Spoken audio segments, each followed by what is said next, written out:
On a quiet September evening in 1976, Dr. Herbert Hopkins sat alone in his small Maine home. A respected physician and part-time hypnotist, Hopkins had been quietly assisting local investigators with a UFO case involving a young man named David Stevens. Stevens claimed an abduction, and Hopkins was methodically exploring the memory through hypnosis sessions. That evening, Hopkins was reviewing his case notes when the phone rang. A calm, measured voice identified itself as a UFO research representative. The caller asked if Hopkins was alone, and when confirmed, requested to visit and discuss the Stevens investigation. Hopkins agreed without hesitation. The moment he hung up, something strange occurred. A knock at the door followed immediately, as if the caller had been waiting just outside. The speed was impossible. No one could have traveled across town that quickly. When Hopkins opened the door, he encountered a figure that seemed more apparition than human. The visitor was dressed immaculately in a black suit, white shirt, and black tie. His appearance was profoundly unsettling. His skin was unnaturally pale, almost waxy, and completely hairless. No eyebrows, no eyelashes. His lips appeared artificially painted, creating an eerie artificial effect. Hopkins was no UFO enthusiast or public crusader, just a professional doctor lending his skills to an intriguing case. Yet this encounter would become one of the most enduring and strange Men in Black incidents ever reported. The visitor's sudden arrival and bizarre appearance would unsettle Hopkins to his core, marking a moment that defied rational explanation. This was not just another story of lights in the sky. This was a direct, unnerving confrontation that would challenge everything Hopkins understood about unexplained phenomena and the mysterious figures who seemed intent on maintaining profound secrets. Not. Hopkins invited the man inside. Settling into a chair, the stranger began questioning him about the Stevens case. His voice was flat and mechanical, each word spoken slowly and deliberately. The pressure in the room seemed to intensify as the conversation unfolded. Suddenly, the visitor asked Hopkins to retrieve a coin from his pocket. Bewildered, Hopkins pulled out a copper penny. The man instructed him to place it in his palm and focus intently. As Hopkins stared, the coin started to shimmer and blur, then vanished completely. "Neither you nor anyone else on this plane will ever see that coin again," the visitor declared with chilling calmness. For Hopkins, a man of science trained to observe and explain, the moment shattered his rational understanding. Something inexplicable was happening. The stranger then revealed intimate details about the Stevens abduction case. Information Hopkins had never shared publicly. He knew specifics from hypnosis sessions that should have been locked away in private notes and recordings. It became clear this visitor had access to information far beyond ordinary means. As their discussion continued, Hopkins observed the man weakening. His movements grew awkward, his breathing shallow. At one point, he retrieved a small metallic tube, pressing it to his lips as though using it to breathe or speak. The device resembled a lipstick case, but its purpose seemed strange. The man appeared not entirely human, functioning outside normal parameters. Before departing, the visitor issued direct instructions. Hopkins must destroy all evidence of his work on the Stevens case, notes, tapes, everything. The consequences of non-compliance would be severe. These words were delivered with clinical certainty, making them more terrifying than any emotional threat. Overwhelmed, Hopkins agreed. The visitor rose unsteadily and asked to be escorted to the door. Watching him move toward the road, Hopkins noticed his steps were awkward, almost robotic. In the distance, a bluish light flickered, suggesting some form of collection or transportation beyond Hopkins' comprehension. Hopkins was deeply unsettled by what he witnessed that night. His response was swift and decisive. He destroyed all research material related to the incident. Fear quickly replaced his initial curiosity. He erased the hypnosis tapes and burned his notes, effectively abandoning his work on the Stevens abduction. In later interviews, Hopkins described the visitor in chilling detail. The face was mask-like, with features that seemed unnatural on living skin. Lips appeared painted on, the skin stretched and waxy, with an absolute absence of hair. The visitor's physical presence was equally disturbing. Oversized shoes looked out of place, and movements were clumsy and uncoordinated, as if a machine were awkwardly attempting to mimic human motion. The experience permanently changed him.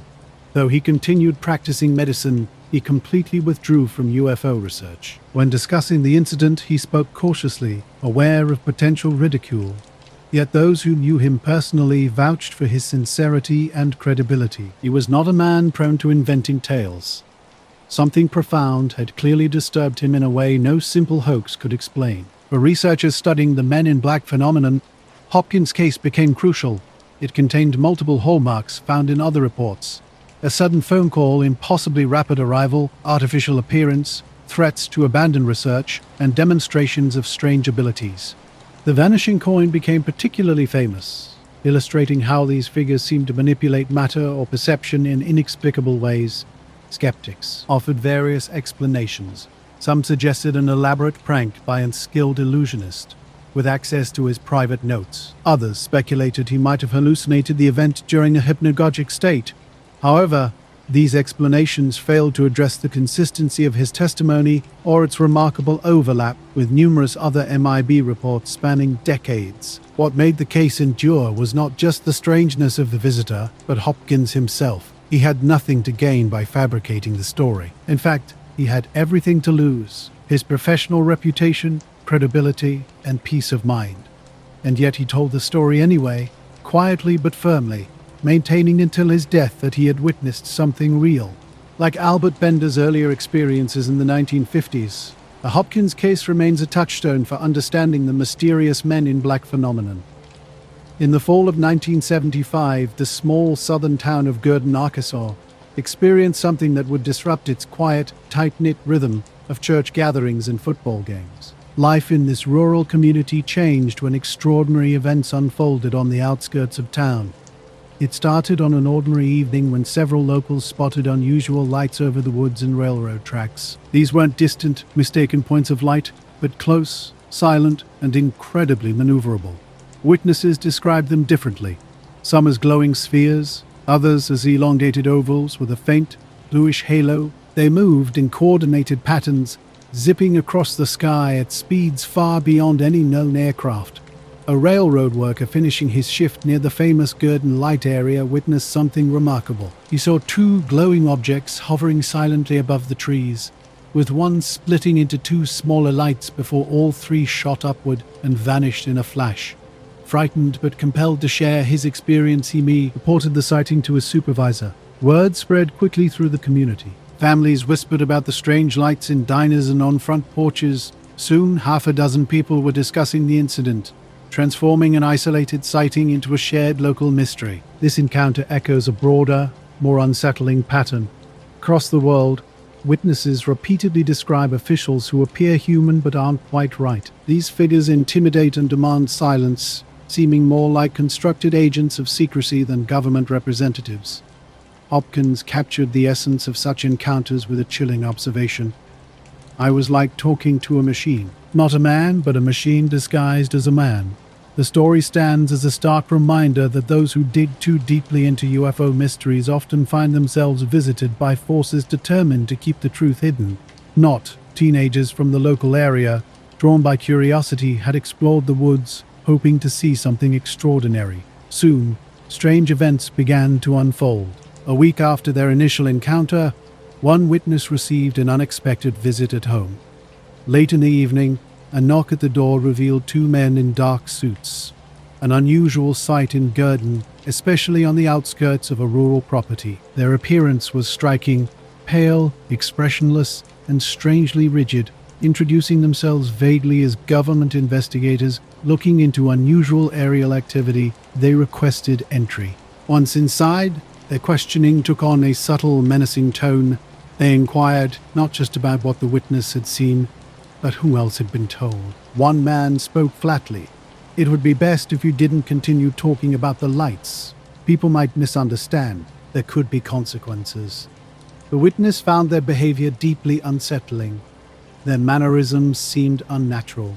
One man rarely blinked, and when he did, it appeared mechanical, like a poorly rehearsed action. Their speech was formal yet oddly stilted, as if reciting prepared lines. At the conversation's end, they rose in unison, thanked him, and departed to a dark car waiting on the roadside. They were never seen again. Simultaneously, other witnesses reported strange communications. One family who had observed the lights received phone calls at odd hours, either complete silence or a mechanical voice cutting off mid-sentence. Another man claimed that after discussing his sighting at work, two unidentified strangers appeared at his job site, asked about him and left without explanation when questioned. What truly disturbed locals was the visitors' precise knowledge. Not everyone had spoken publicly about the lights, yet those who had quietly mentioned their experiences to neighbors or co-workers were systematically approached. It seemed someone was monitoring conversations, tracking witnesses methodically. This pattern closely resembled national UFO literature describing classic men in black encounters, mysterious figures appearing after sightings, warning witnesses to maintain silence. In Gurdon, a small town in the mid-1970s, an unsettling event unfolded that would haunt residents for decades. Most people had never heard of such a phenomenon before these incidents. Teenagers who searched for mysterious lights claimed a dark car followed them home, its headlights off. They never got close enough to identify the driver. Later, researchers found locals were reluctant to speak, many frightened into silence, uncertain whether their visitors were federal agents or something more mysterious. Witnesses described their visitors in ways that defied explanation. Their voices were flat, expressions blank, their presence more oppressive than threatening, as if enforcing silence on behalf of unknown forces. This case never reached national headlines, remaining a quiet story whispered among UFO researchers for years. The descriptions were remarkably consistent. Pale men in suits, unnatural speech, unmarked dark vehicles. These accounts mirrored reports from other states and countries. In the weeks following the initial sightings, the lights diminished, but an unsettling sense of unease lingered. Some residents reported feeling watched, especially near railroad tracks at night. Years later, one witness told an investigator about the experience. The lights themselves weren't particularly frightening. They might have been from the Air Force or something unknown, but the men who followed, they weren't right. Something about them seemed unreal, and their inexplicable knowledge was deeply unsettling. Like many men in black incidents, the Gurdon case lacked physical evidence. No photographs, no official documents existed. What it offered instead was a pattern. Witnesses who saw something extraordinary in the sky would subsequently receive visits from figures seemingly intent on suppressing their stories. The consistency of these accounts across decades and continents lends them a certain weight, despite skeptics dismissing them as small-town paranoia. Questions remain: if these were government agents, why the strange charade? Why the unnatural mannerisms, peculiar speech, and menacing telephone silences? And if they weren't government agents, then what were they? For the people of Gurdon in 1975, the truth was less important than the fear. They had witnessed something inexplicable and been warned to stay silent. The Men in Black phenomenon lurks in the shadowy edges of UFO history, a chilling narrative that continues to fascinate researchers like Jerome Clark. Known for his meticulous approach, Clark stood out among investigators of the 1960s and 70s by prioritizing objectivity over sensationalism. Throughout his decades of research, Clark uncovered a disturbing pattern of encounters. Witnesses who reported UFO sightings often found themselves confronted by mysterious visitors dressed in dark suits. These weren't casual interactions, but targeted, unsettling confrontations designed to silence those who spoke out. One particularly striking case involved a Minnesota couple who witnessed a glowing disc landing near their property in the early 1970s. Within days, two men arrived, claiming to represent a government agency. Their appearance was unnervingly uniform. Expressionless faces, outdated clothing, speaking in mechanical tones. Their questioning focused not on the details of the craft, but on who else might have heard the couple's story. The encounter took a threatening turn when the husband mentioned speaking to a neighbor. One visitor leaned forward and ominously stated that it would be best for you and your family if this was the last time they discussed the incident. Clark's files revealed similar accounts from across North America. As UFO sightings gained media attention in the late 1960s, these intimidating encounters became increasingly common. Researchers and witnesses alike spoke of visitors who seemed more interested in suppressing information than investigating the phenomena. The consistency of these reports formed a haunting mosaic. Witnesses described nearly identical experiences. Men in dark suits arriving unannounced, asking pointed questions, and leaving an unmistakable sense of threat and unease. Some stories remained silent, slipping into the margins of UFO research, while others found their way into Clark's extensive documentation. The researcher received a late-night phone call that sent chills down his spine. The voice was cold and mechanical, warning him to back off and destroy his notes. This encounter was just the beginning of a pattern he would soon discover. The next day, 2 men in a black car parked outside his office, watching silently for hours. Feeling threatened, the researcher withdrew from public view and eventually abandoned his investigation. But his findings weren't isolated incidents. Clark's research revealed a broader phenomenon. In multiple communities, witnesses described similar encounters. Iowa farmers who had observed strange lights moving over cornfields for nights soon found themselves visited by men posing as insurance investigators. These visitors weren't interested in policies. They were fixated on the mysterious lights. One farmer's account was particularly chilling. It wasn't a request, he told Clark. It was a command. What struck Clark most was the visitors' uncanny knowledge. Witnesses reported being questioned about details they had shared only with family or close friends, suggesting an impossible level of surveillance. The accounts shared eerie consistencies. Dark-suited men with pale skin would appear, speaking in unusual patterns and delivering stern warnings, yet the encounters often bordered on the bizarre. One witness described a visitor whose mouth didn't move when speaking.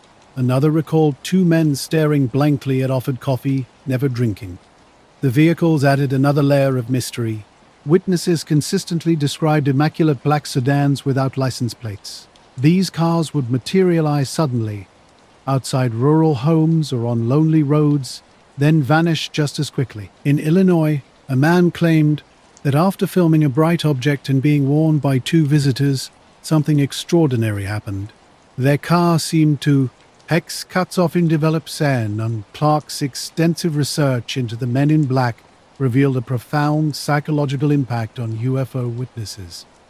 Their encounters with these mysterious figures often proved more terrifying than the UFO sightings themselves. Witnesses from all walks of life, farmers, professionals, housewives, and police officers, shared remarkably similar experiences. The common thread wasn't a specific personality type or background, but rather their proximity to a UFO sighting and the willingness to speak about it. Once they shared their stories, the visitors in black suits would arrive, cold and invasive. These encounters left witnesses feeling deeply violated, with many ultimately abandoning their interest in the subject and choosing the safety of silence. Skeptics have long grappled with understanding these accounts. Some propose that the men in black are exaggerated memories of government agents, potentially connected to Air Force investigations under Project Blue Book. Others suggest they represent psychological manifestations, a cultural script projected by witnesses experiencing fear and paranoia. Clark approached these accounts with careful neutrality. He documented cases faithfully, avoiding both dismissal and supernatural explanations. His primary goal was preserving testimonies for future study.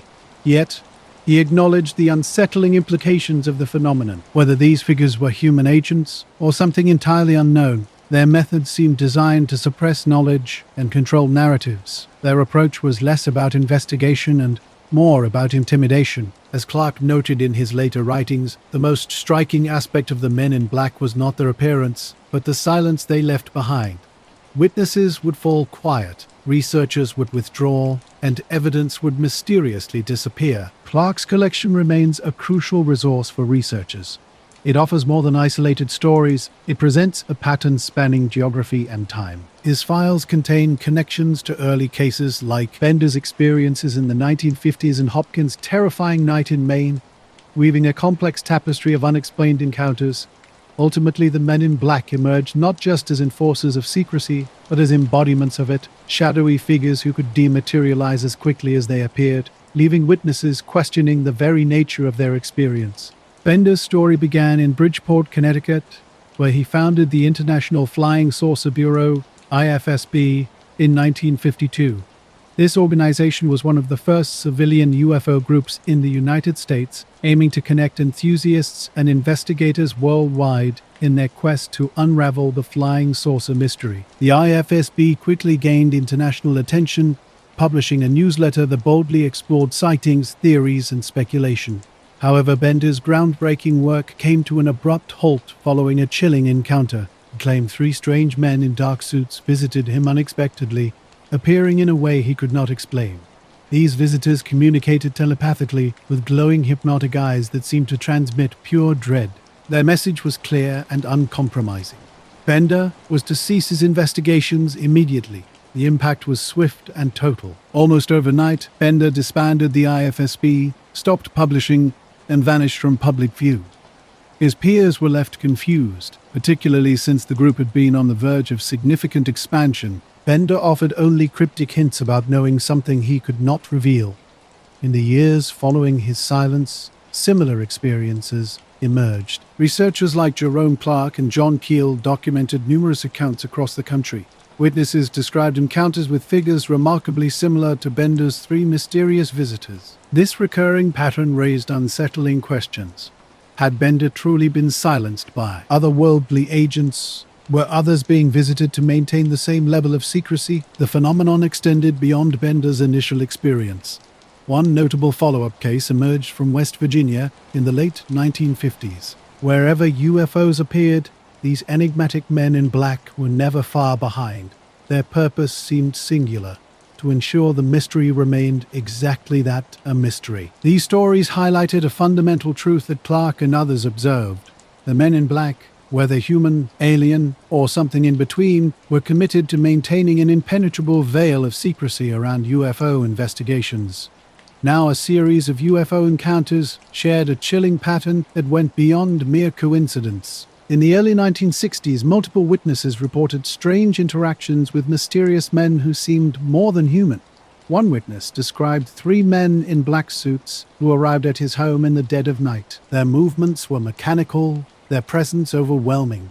Like other accounts, he emphasized their dark, piercing eyes that instilled a profound sense of terror. They delivered a clear warning: what he had witnessed was never to be discussed, with implied threats of danger.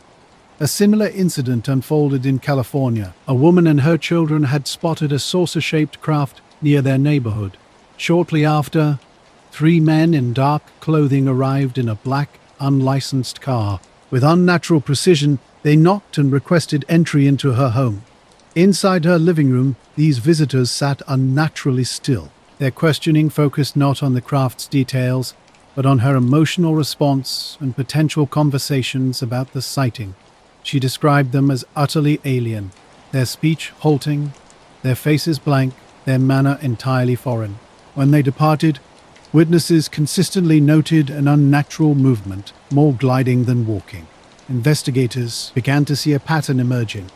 Bender's own account, published in his 1962 book, Flying Saucers and the Three Men, added another layer to these mysterious encounters. He portrayed the visitors as non-terrestrial beings stationed at an ocean base, observing and harvesting resources from humanity. While some researchers dismissed his narrative as fantastical, others saw potential truth in his experience. What lent credibility to these accounts were the striking similarities across different witnesses. People who had never met, scattered across the country, described identical experiences. Three men in dark suits, an oppressive psychic atmosphere, commands to cease UFO investigations, and a lingering sense of inexplicable fear. The fundamental question remained: what truth were these entities so desperately trying to conceal? The story of Bender and the three men represents a pivotal moment in UFO mythology. More than a simple encounter, it raised profound questions about the nature of these mysterious visitors. Were they extraterrestrials disguised as humans, psychological manifestations of collective fear, or something even more complex? John Keel, renowned author of the Mothman Prophecies, proposed a radical interpretation. He suggested these entities were ultra-terrestrials, not from another planet, but from an entirely different layer of reality. Their purpose wasn't physical invasion, but psychological manipulation designed to control human perception. Bender's experience became a foundational example of this phenomenon. After his encounter, he withdrew completely from public life. When occasionally approached, he would only hint that he knew more than he could reveal. His silence wasn't weakness, but a calculated choice. The aftermath of such encounters followed a consistent pattern. Those visited by these figures experienced an overwhelming compulsion to retreat, to remain silent. It wasn't mere intimidation. Something deeper seemed to drain their will to investigate further, to seek answers. This episode marked a significant shift in UFO research culture. The Men in Black moved from peripheral rumors to a central mythos. By targeting the founder of a major UFO organization, they sent a clear message. Those attempting to organize and understand these phenomena would be systematically disrupted. Even skeptics found Bender's sudden withdrawal suspicious. His International Flying Saucer Bureau was gaining momentum. Then, abruptly, everything stopped. His subsequent book read more like a cryptic confession than a straightforward account. Today, the Bender case remains a cornerstone of Men in Black lore. It reveals not just their eerie presence, but their profound ability to shape and suppress investigation. They didn't simply silence Bender, they cast a long, intimidating shadow over future UFO research, fundamentally altering how such encounters would be perceived and documented. 1969, while attending a Lions Club meeting in Leary, Georgia, Jimmy Carter and about 10 other people witnessed a strange object in the evening sky. He later described it as a luminous orb that changed colors, hovering silently before moving away.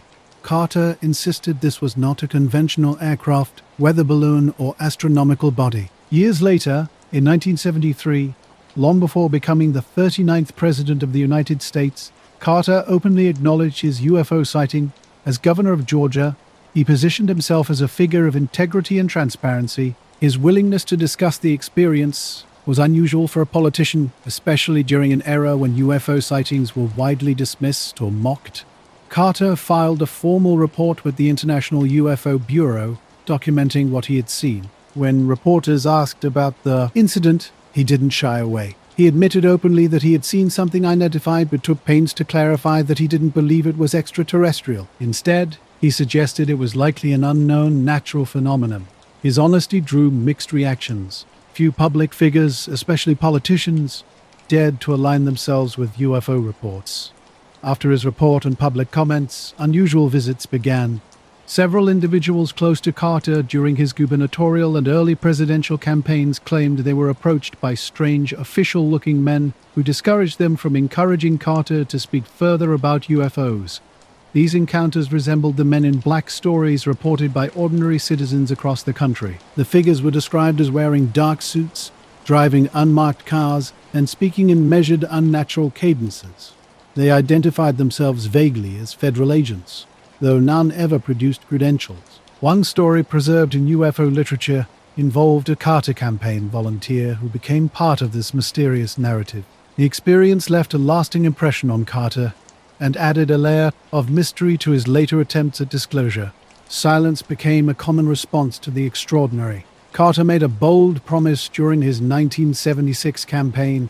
If elected, he would make all UFO information held by the U.S. government available to the public. He framed this pledge as a matter of honesty and accountability, insisting that citizens had the right to know. However, his enthusiasm quickly waned once he took office. When reporters pressed him about his earlier commitment, Carter claimed that releasing such information might pose risks to national security. This was a stark departure from his previous openness. Strange incidents began to emerge around Carter's UFO interest. A volunteer who had spoken enthusiastically about the governor's willingness to discuss his sighting was soon visited by 2 men in black suits. They identified themselves only as government representatives and asked pointed questions about what he had heard Carter say. While not overtly threatening, their message was clear. Carter's sighting was not a topic to be discussed publicly. Another unsettling account came from a Carter staffer in Georgia. This person privately encouraged Carter to be more open about UFOs, but then reported being followed by a dark sedan with tinted windows for several days. When the staffer finally pulled over to confront the car, it simply drove away, disappearing down a side road. Though Carter never publicly admitted to being visited by mysterious officials, researchers claimed that individuals within his circle hinted at such encounters.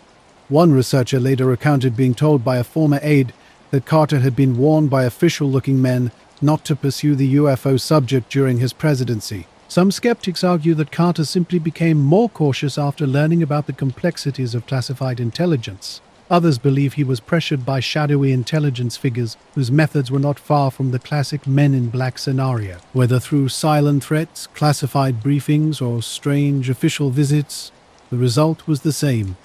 Carter stopped talking about UFOs. His early promise of transparency had faded into silence once he entered the White House. In the realm of UFO encounters, Jimmy Carter's experience stands out as a uniquely compelling case. His story intertwines personal sighting with political power, raising questions about suppression and mysterious interventions. Carter maintained he saw something unidentified but not necessarily extraterrestrial, yet his subsequent silence sparked speculation. Researchers like Timothy Green Beckley and Jerome Clark documented reports suggesting systematic efforts to silence him, noting striking similarities with other men in black encounters. The encounters followed a familiar pattern: pale men in ill-fitting suits, unmarked black cars, mechanical voices issuing warnings. While Carter never directly confirmed these details, the consistency of such reports suggested something deeper was at play. When asked why he didn't pursue UFO disclosure during his presidency, Carter cited national security considerations. His explanation seemed measured, but to close observers, his reticence appeared more like deliberate suppression than caution. What makes Carter's case extraordinary is its departure from typical UFO narratives. Most men in black encounters target individuals on society's margins. Here was a future president, a man with potential to dramatically reshape public understanding, seemingly neutralized by these mysterious interactions. The implication suggests these encounters reach far beyond isolated rural sightings. They penetrate political structures, influencing even those with significant power and platform. For believers, Carter's story represents more than an isolated event. It symbolizes a systematic approach to controlling UFO-related information, demonstrating that no one, not even a presidential candidate, is beyond the reach of those who wish to maintain secrecy. Among the many researchers who carved a place for themselves in the strange history of UFO lore, Timothy Green Beckley stood out for his persistence, his unrelenting curiosity, and his willingness to go where others hesitated. Known by nicknames such as the UFO Hunter and the Mr. UFO of New York, Beckley spent decades documenting accounts that hovered on the edges of believability. His research was woven with a recurring and unsettling theme: the men in black. Beckley's files were not just. Over years of investigation, he personally interviewed witnesses who described being confronted by mysterious visitors. He catalogued patterns, preserved testimony that others might have dismissed, and gave voice to ordinary people silenced by fear. A striking case from New Jersey in the early 1970s illustrates this complex narrative. A family reported strange nocturnal lights over their backyard, small glowing orbs that darted among the trees, occasionally hovering near their roof. After repeated nighttime activity, they decided to contact a local newspaper. The story never ran. Within days, 2 men in dark suits arrived at their door. They did not knock politely, but banged forcefully, demanding entry. Inside, they introduced themselves only as officials investigating aerial phenomena. Their behavior, however, was anything but official. They moved through the house uninvited, opening closets and cupboards as though searching for something. When questioned, one of the men turned suddenly toward the homeowner and said, "You will forget what you saw. Do not speak of it again." The words carried a weight that left the family shaken. The men departed without explanation, leaving the witnesses terrified and silenced. His collected cases reveal not just isolated incidents, but a long-running campaign of intimidation and surveillance, reaching from rural farms to crowded city neighborhoods. Beckley followed up and found the family profoundly impacted by their encounter. For skeptics, the story serves as a reminder of how secrecy and politics intertwine and how even the most honest leaders learn the limits of what can be revealed. The legacy of this UFO sighting and the shadowy visits that followed is clear. It stands as one of the rare moments when the mystery of the skies brushed against the machinery of politics, leaving behind unanswered questions and a trail of silence. Now they spoke reluctantly, whispering their stories to him years later, still fearful. For Beckley, the haunting wasn't about the lights, but the memory of those men, their unnatural authority and invasive presence. From his collection emerged a case from New York City involving teenagers who spotted a disc-shaped craft hovering above a vacant lot one summer night. When they tried telling their parents, something strange occurred. 2 men in black suits appeared at one boy's home claiming to be government agents. Yet when asked for identification, they dodged the request. Instead, they told the boy's mother the children must have been mistaken, warning it was dangerous to spread such stories. She later described to Beckley how the men's faces were unnaturally expressionless, their voices carrying a mechanical tone. Following their visit, the boy withdrew completely, never speaking about what he had witnessed. Beckley's files contained not just intimidation stories, but accounts of profound strangeness. One witness recounted receiving a late-night phone call after reporting a UFO sighting to local police. The voice was flat and metallic, explicitly warning him to stop discussing his experience. Minutes later, a knock came at his door. Standing outside was a man in a dark suit who looked almost identical to the mental image the caller's voice had created, as if summoned into existence. What distinguished Beckley's research was his ability to connect individual experiences. He observed that most Men in Black encounters followed a predictable pattern: an initial sighting, the decision to speak about it, and then the visitor's arrival. The consistency across witnesses who had never met was, in Beckley's view, too significant to dismiss. The intimidation, he noted, was rarely physical but deeply psychological. Witnesses described overwhelming feelings of dread, of being emotionally and energetically drained, with their will to speak completely suppressed. Some even reported memory lapses, as though entire conversations had been systematically erased. These experiences echoed earlier reports from Albert Bender and Herbert Hopkins, suggesting the phenomenon went beyond silencing witnesses.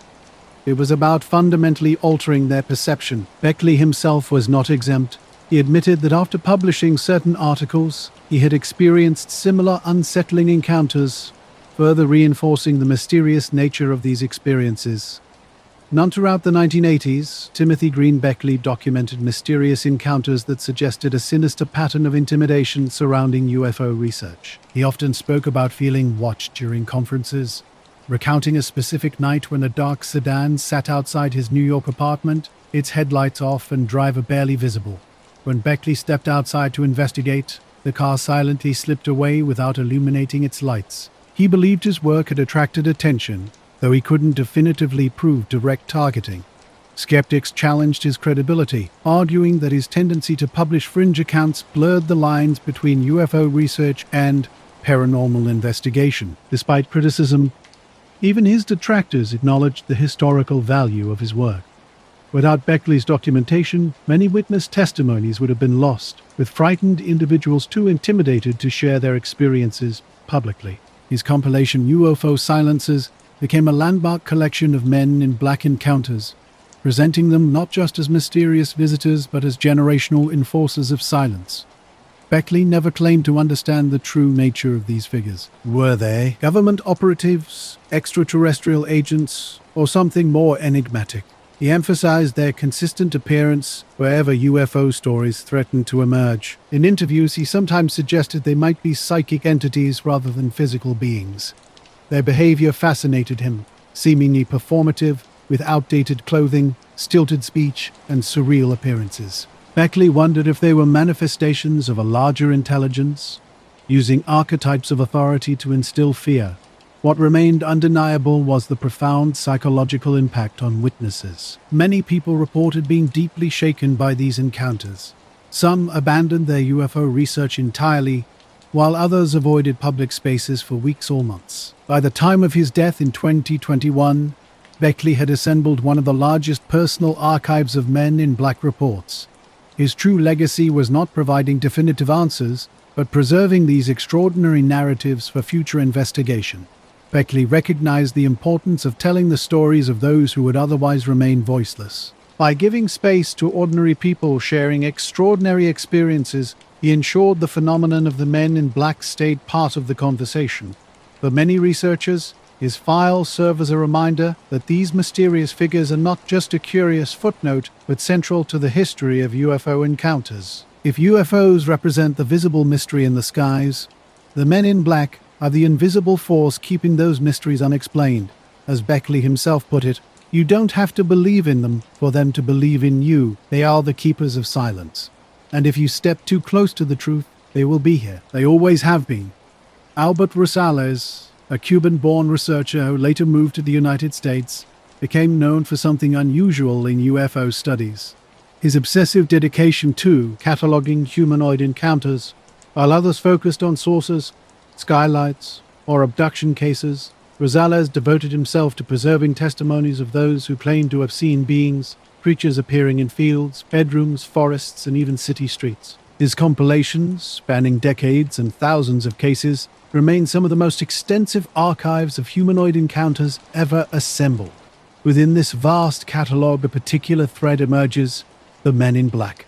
Repeatedly, witnesses who encountered strange figures or unidentified craft later reported visits from men in dark suits, sometimes alone, sometimes in pairs, and occasionally in groups of 3.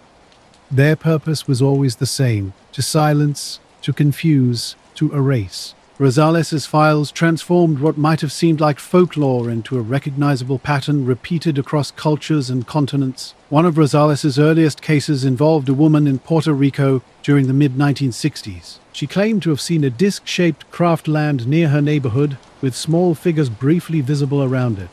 After sharing her experience with her husband and a close friend, 2 men in dark suits appeared at her door. Introducing themselves as government agents investigating aerial sightings, they asked unsettling questions about her memory, whether she had spoken to others, and if she had documented anything.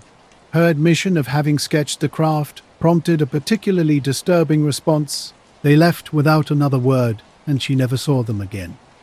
For years afterward, Rosales noted that she remained frightened, convinced her phone was being tapped, and that she had been marked somehow. In the 1970s, a man in Texas reported an intriguing incident. One night, he spotted a glowing oval craft hovering silently above a field. He stopped his truck, watched as it moved slowly toward the horizon. Days later, 2 men in black suits approached him at his workplace, claiming to be investigators but producing no identification. They told him what he had seen was a test vehicle and advised against discussing it further. What disturbed the man most was their precise knowledge of his sighting, even though he had never reported it publicly. Years later, he still felt shaken when he confided in Rosales about the encounter. Rosales documented similar cases across Europe. A 1974 French report described a couple who witnessed a hovering disc outside their village. 3 men arrived in a black Citroen, asking probing questions not just about the sighting, but about their personal lives, their work, earnings, and daily routines. When the couple grew suspicious and inquired about the men's affiliation, they received only vague responses. "We represent the authorities," the men said before leaving abruptly. The couple described their visitors as oddly identical, wearing slightly outdated suits and moving in a robotic manner. What fascinated Rosales was the connection between these men in black encounters and humanoid sightings. Many interviewees reported not just strange lights, but actual beings, short figures with glowing eyes, humanoids in luminous suits, or creatures defying description. Almost inevitably, men in dark suits would appear within days or weeks, as if the sightings triggered some containment protocol carried out by agents of unclear origin. One particularly chilling account involved an Argentine family in the late 1960s after reporting a close encounter with a luminous craft and small humanoids near their farm. 2 men in black suits arrived in a spotless black car. They requested to see the encounter area and proceeded to give specific instructions once there. Silence, terrified of speaking to outsiders about their encounters. Great misfortune, they believed, would follow any breach of this unspoken rule. Years passed before they finally shared their story with Rosales, whispering their account in hushed tones. Rosales' extensive files revealed these encounters were not limited to isolated rural areas. Urban settings were also sites of strange interactions. A London report from the 1980s detailed a young man's experience with a glowing sphere hovering over residential houses.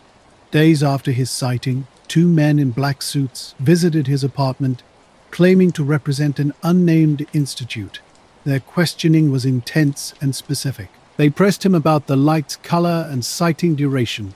When the witness grew uncomfortable and requested identification, the men simply smiled and dismissed his concerns. Upon their departure, he discovered his notebooks with sphere sketches had vanished from his desk. Throughout his research, Rosales noted the remarkable consistency of these accounts. The men in black were not random. They appeared with precision, targeting witnesses immediately after sightings. Their impact was psychological, leaving witnesses feeling drained and inexplicably disinterested in discussing what they had previously been eager to share. Rosales viewed this as evidence of a systematic effort to gather and suppress information. Despite skeptics criticizing his work's breadth, thousands of reports from diverse sources and languages, He argued that the overarching pattern was undeniable. These encounters spanned decades and cultures, with witnesses unconnected to one another reporting strikingly similar experiences. In his later writings, Rosales explored various theories about the men in black. Were they secret intelligence operatives, extraterrestrials in crude human disguise, or something more enigmatic, beings capable of traversing dimensional boundaries? What fascinated him most was their imperfection. Witnesses consistently described them as almost human, yet fundamentally different. Their movements were off, their appearances slightly awkward, their speech stilted. It seemed like they were attempting to imitate humans without truly understanding how. Rosales never claimed to have definitive answers.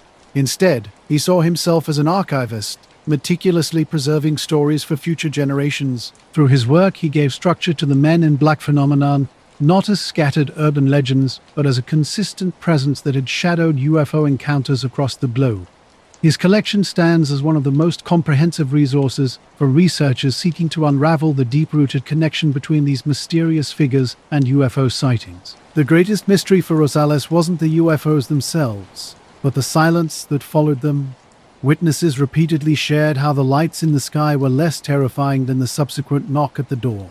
The craft inspired wonder. The men in black inspired terror. These encounters formed a pattern of revelation and suppression that has haunted UFO history for over half a century. As Rosales once noted, the lights may come and go, but the silence they leave behind is permanent and ruthlessly enforced. The 1980s brought significant men in black encounters to Gulf Breeze, Florida. This small coastal town, typically known for its beaches and fishing piers, unexpectedly became a global UFO hotspot when local contractor Ed Walters began circulating photographs of alleged UFOs. Bright saucer-like craft hovering over suburban homes sparked years of debates, investigations, and media coverage. But beyond the controversial photographs, another narrative emerged: reports of men in black visiting witnesses in the area. The story began in November 1987 when Walters claimed to have first seen a UFO hovering near his house. Using a Polaroid camera, he captured clear images that quickly gained national attention. Other residents soon started reporting strange lights in the sky, glowing objects over the water, and close encounters with structured craft. Gulf Breeze became a magnet for UFO researchers, journalists, and skeptics. But it wasn't just about saucers and lights. It was about the mysterious men who would appear afterward. One local resident who witnessed a bright disk over Pensacola Bay told researchers about encounters that went far beyond simple sightings. No Gulf Breeze, a coastal town, became the center of intense scrutiny when multiple witnesses reported strange encounters with unidentified flying objects and mysterious men who seemed determined to suppress their stories. A pattern emerged that mirrored decades-old reports of unexplained phenomena.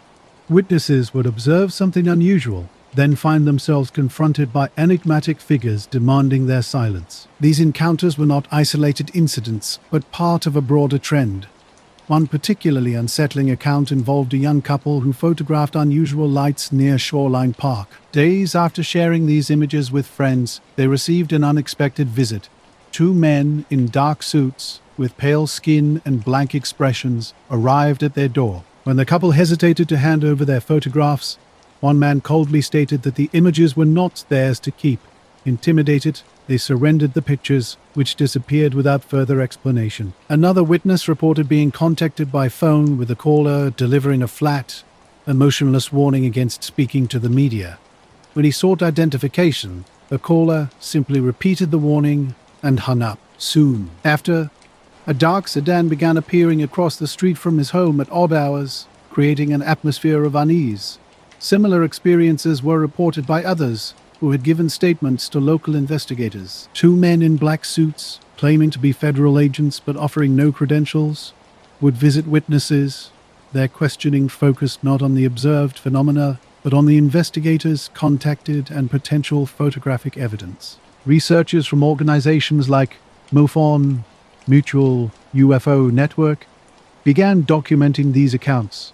While skeptics dismissed Ed Walters' UFO photographs as a hoax, the Men in Black reports came from multiple unrelated witnesses across the region, many with no connection to Walters. The Gulf Breeze incident stood out because it was unfolding in a busy coastal town. bringing unprecedented visibility to this long-standing phenomenon of mysterious suppression and intimidation surrounding UFO sightings not been involving a man working at the Pensacola Naval Air Station. Incident unfolded involving a man working at the Pensacola Naval Air Station. After he and his colleagues reported unusual lights over the Gulf, he was called to a private meeting. Two men in black suits, not his military superiors, confronted him. They questioned him intensely about what he had witnessed and whether he planned to file a report. The encounters with these mysterious figures amplified the growing paranoia in the town. Residents were deeply divided. Some fully believed in the sightings, while others wrote them off as elaborate hoaxes. For those who experienced direct interactions, the issue wasn't about belief, it was about fear. They felt constantly watched, monitored, and somehow threatened into silence. Ed Walters himself claimed to have been harassed. He described strange phone calls, cars parked ominously outside his home, and men who seemed to shadow his movements through town. Whether these incidents were connected to the Men in Black phenomenon, or simply a result of intense media attention, remained unclear. Researchers investigating the Gulf Breeze events were split on the UFO photographs, but many agreed the Men in Black accounts couldn't be easily dismissed. Some believed intelligence agencies were monitoring witnesses to control information. Others suggested a deeper mystery, pointing to classic Men in Black traits. Pale skin, mechanical voices, outdated clothing, and vehicles that seemed to appear and disappear inexplicably. Skeptics argued that the Men in Black stories were simply a product of the media frenzy surrounding the sightings. In a town suddenly overwhelmed by journalists, researchers, and curiosity seekers, rumors could easily spread.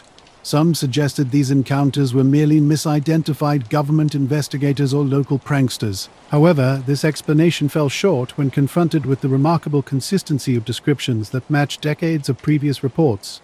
The man from the Naval Air Station remained convinced these weren't standard military personnel. When he pressed for identification, the men became evasive, telling him it would be in his best interest to forget what he had seen. Their demeanor was distinctly different from any official interaction he had experienced before. The Gulf Breeze Men in Black encounters reflect a broader narrative of the 1980s UFO phenomenon. These incidents demonstrate how such encounters adapt to different environments, not just isolated farmhouses, but suburban neighborhoods and military-adjacent communities. More significantly, these stories reveal something deeper about the Men in Black. Their focus seems less about the UFOs themselves and more about those who witnessed them. Their consistent mission appears to be enforcing silence. By the decade's end, the Gulf Breeze wave had diminished. Photographs sparked endless debate, with skeptics claiming staging and believers offering passionate defenses. Yet the whispered local stories carried a weight beyond media sensationalism. These accounts spoke to a presence far older than Gulf Breeze, one that would persist long after the shadowy figures vanished. As one local witness told investigators years later, the true terror wasn't the skylights, but the subsequent knock at the door. They knew things they shouldn't have, the witness recalled, and once they came, I never wanted to see those lights again. This phenomenon echoes other infamous encounters like the Kecksburg, Pennsylvania incident of December 9, 1965, often called the Roswell of the East. This event began with a spectacular aerial display witnessed across the northeastern United States and Canada. What started as what many believed was a meteor breaking apart in the atmosphere became something far more complex on the ground. In Kecksburg, locals reported something descending into the woods, followed by an unsettling military presence and mysterious officials matching the classic Men in Black description. Around 4:45 p.m. that day, residents in 6 states reported a brilliant fireball traveling southwest. Newspapers in Detroit, Windsor, and Pittsburgh were inundated with phone calls. Witnesses described a flaming mass trailing sparks, moving in ways that suggested deliberate control. While NASA later claimed it was a meteor, many witnesses insisted its flight path was too controlled to be natural. In Kecksburg itself, locals, including a boy playing outside, reported seeing the object descend into a wooded ravine, marking the beginning of a mysterious encounter that would become legendary. Adults nearby heard a dull thud as if something had struck the ground, yet no explosion rang out. Locals soon wandered into the woods, curiosity driving them forward. Their discovery only deepened the mystery. A massive object lay partially buried in the earth, roughly the size of a small car. Bronze-colored and marked with strange inscriptions, some compared to hieroglyphs, The object remained completely intact. Those who approached reported a faint humming or vibration emanating from its surface. But the investigation was short-lived. Military trucks descended on Kecksburg with remarkable speed. Uniformed personnel swarmed the area, blocking roads and sealing off the woods. Armed soldiers stood guard along dirt lanes, turning civilians away. Residents were stunned by the rapid response, far too quick for a routine meteor incident. Alongside the soldiers, mysterious men in plain suits moved with authority. They asked probing questions without introducing themselves or showing identification. Witnesses were pressured for details and then warned into silence. One farmer recounted 2 suited men approaching him near the cordoned area. Their message was clear. "You did not see that. You will not speak of this again." The calm delivery carried an unmistakable threat. Another local woman reported seeing a late-night convoy of trucks hauling something concealed under tarps. When she attempted to share her story, 2 men visited her home, insisting she must be mistaken. She was left shaken and uncertain. The farmer, equally unnerved, kept silent about his sighting for decades. The entire event was marked by an overwhelming sense of secrecy and suppression, leaving the community with more questions than answers. The Kecksburg incident left an indelible mark on local memory, with residents still whispering about that night's strange events. Military trucks and suited figures quickly sealed the woods, creating an atmosphere of intense secrecy. Locals insisted these men were different from ordinary soldiers, more clinical, more controlling, and distinctly out of place in their rural Pennsylvania town. Local radio reporters tried to investigate, with John Murphy from WHJB managing to collect initial witness interviews. However, his subsequent reporting became strangely muted after what colleagues described as potential government interference. Murphy's materials were reportedly confiscated, and he later died in a mysterious car accident, which only fueled more speculation about a cover-up. Official statements claimed the incident was simply a meteor burning up in the atmosphere, asserting that nothing was recovered. Yet townspeople remained unconvinced. Too many had witnessed something extraordinary. An object in the woods, military personnel, and strange men enforcing silence. For decades, Kecksburg remained a subject of hushed conversations. Witnesses were reluctant to speak, fearing ridicule or potential repercussions. It wasn't until the 1990s that some began sharing their accounts publicly. They described the men in black as pale, expressionless, and seemingly in command, unlike regular soldiers who merely followed orders. Theories about what actually happened continue to circulate.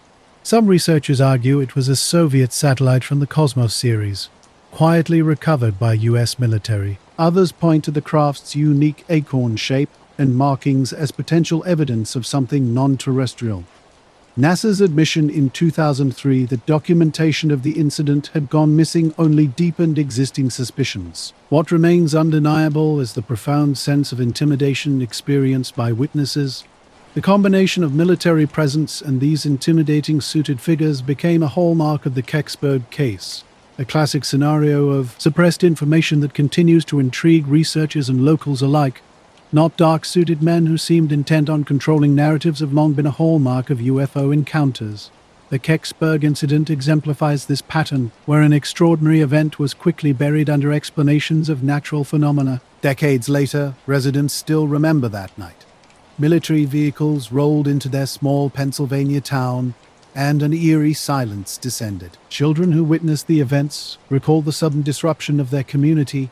Strange symbols on an acorn-shaped object hidden in the woods became a whispered legend. These encounters weren't isolated. Similar interventions had occurred before, such as in Bender's time and during the Hopkins night in Maine. Government operatives or intelligence agents systematically erased any hint of truth, ensuring witnesses remained quiet. Kecksburg represents more than just another UFO sighting. It was a coordinated operation where soldiers and suited figures worked together to suppress what the town had accidentally glimpsed. A parallel story unfolded in Flatwoods, West Virginia, on September 12, 1952. A group of children and adults reported a bizarre encounter after a fiery object landed on a hillside. Newspapers dubbed the creature the Green Monster, turning it into a national curiosity. But for those directly involved, the aftermath was far more sinister. Weeks after the sighting, locals experienced visits from intimidating figures determined to silence witnesses. Brothers Edward and Fred May, along with their friend Tommy Heyer, had first spotted the glowing object streaking across the sky. Their account, shared with Kathleen May and neighboring witnesses, became part of a larger pattern of suppressed extraordinary encounters. The men in dark suits embodied a phenomenon designed to keep extraordinary experiences hidden from public view. Eugene Lemon and his companions were hiking when they encountered something extraordinary at the edge of the woods. Their description became legendary, a towering figure standing roughly 10 feet tall, with a distinctive spade-shaped head, glowing eyes, and long mechanical-looking arms. A terrifying hiss or shriek pierced the air, accompanied by a nauseating sulfur-like odor. Overwhelmed with fear, the group fled, believing they had witnessed something not of this world. News of the encounter quickly spread, attracting national attention. Reporters flooded Flatwoods, and investigators debated the nature of the sighting. Some suggested it might have been an owl misidentified under stress or a meteor landing, while others hinted at something far more mysterious. The aftermath proved equally unsettling. In the days following the encounter, witnesses began experiencing strange symptoms. Throat irritation, persistent headaches, and nausea plagued several group members. Doctors of the time struggled to provide a clear medical explanation, which only deepened the community's sense that something truly extraordinary had occurred. Then came the mysterious visitors. Multiple Flatwoods families reported encounters with men in dark suits who claimed to be investigators. These individuals asked probing questions not just about what was seen, but about how much witnesses had discussed with reporters. Their approach was calculated, discourage further discussion, and warn of potential consequences. One witness recounted 2 men arriving in a black sedan without license plates. Though polite, they were undeniably intimidating. When pressing her to recount the sighting, one man leaned in and suggested she would be wise to remain quiet. Another family, whose children were part of the original group, experienced a similar encounter. Government agency representatives questioned the children directly, but became noticeably uncomfortable when details about glowing eyes and mechanical movements were mentioned. Local Sheriff Robert Carr later admitted the town was overwhelmed not just by reporters, but by unidentified officials who seemed more interested in controlling the narrative than understanding what had truly occurred. The Flatwoods incident wasn't just another local mystery. It was a story marked by outsiders who seemed more intent on controlling the narrative than understanding it. Some wore uniforms, others donned dark suits that blurred their true identities. Townspeople recalled these visitors as tense and intimidating. They weren't there to comfort or clarify, but to cast a shadow of unease. Later researchers would draw parallels to classic Men in Black encounters, noting the telltale signs, unmarked vehicles, dark clothing, and vague claims of authority. Years after the event, a chilling account emerged. A man who had been a child at the time shared how his father, initially vocal about the sighting, was warned by 2 suited men at his workplace. The message was clear: continue talking, and there would be consequences for his family. After that visit, his father never spoke of the incident again. The Flatwoods aftermath was a strange dance of spectacle and suppression. Media headlines mocked the event, turning it into a sensationalized monster story. Yet those who witnessed the event felt a different pressure, a systematic effort to minimize or erase their testimony. Researchers found this puzzling.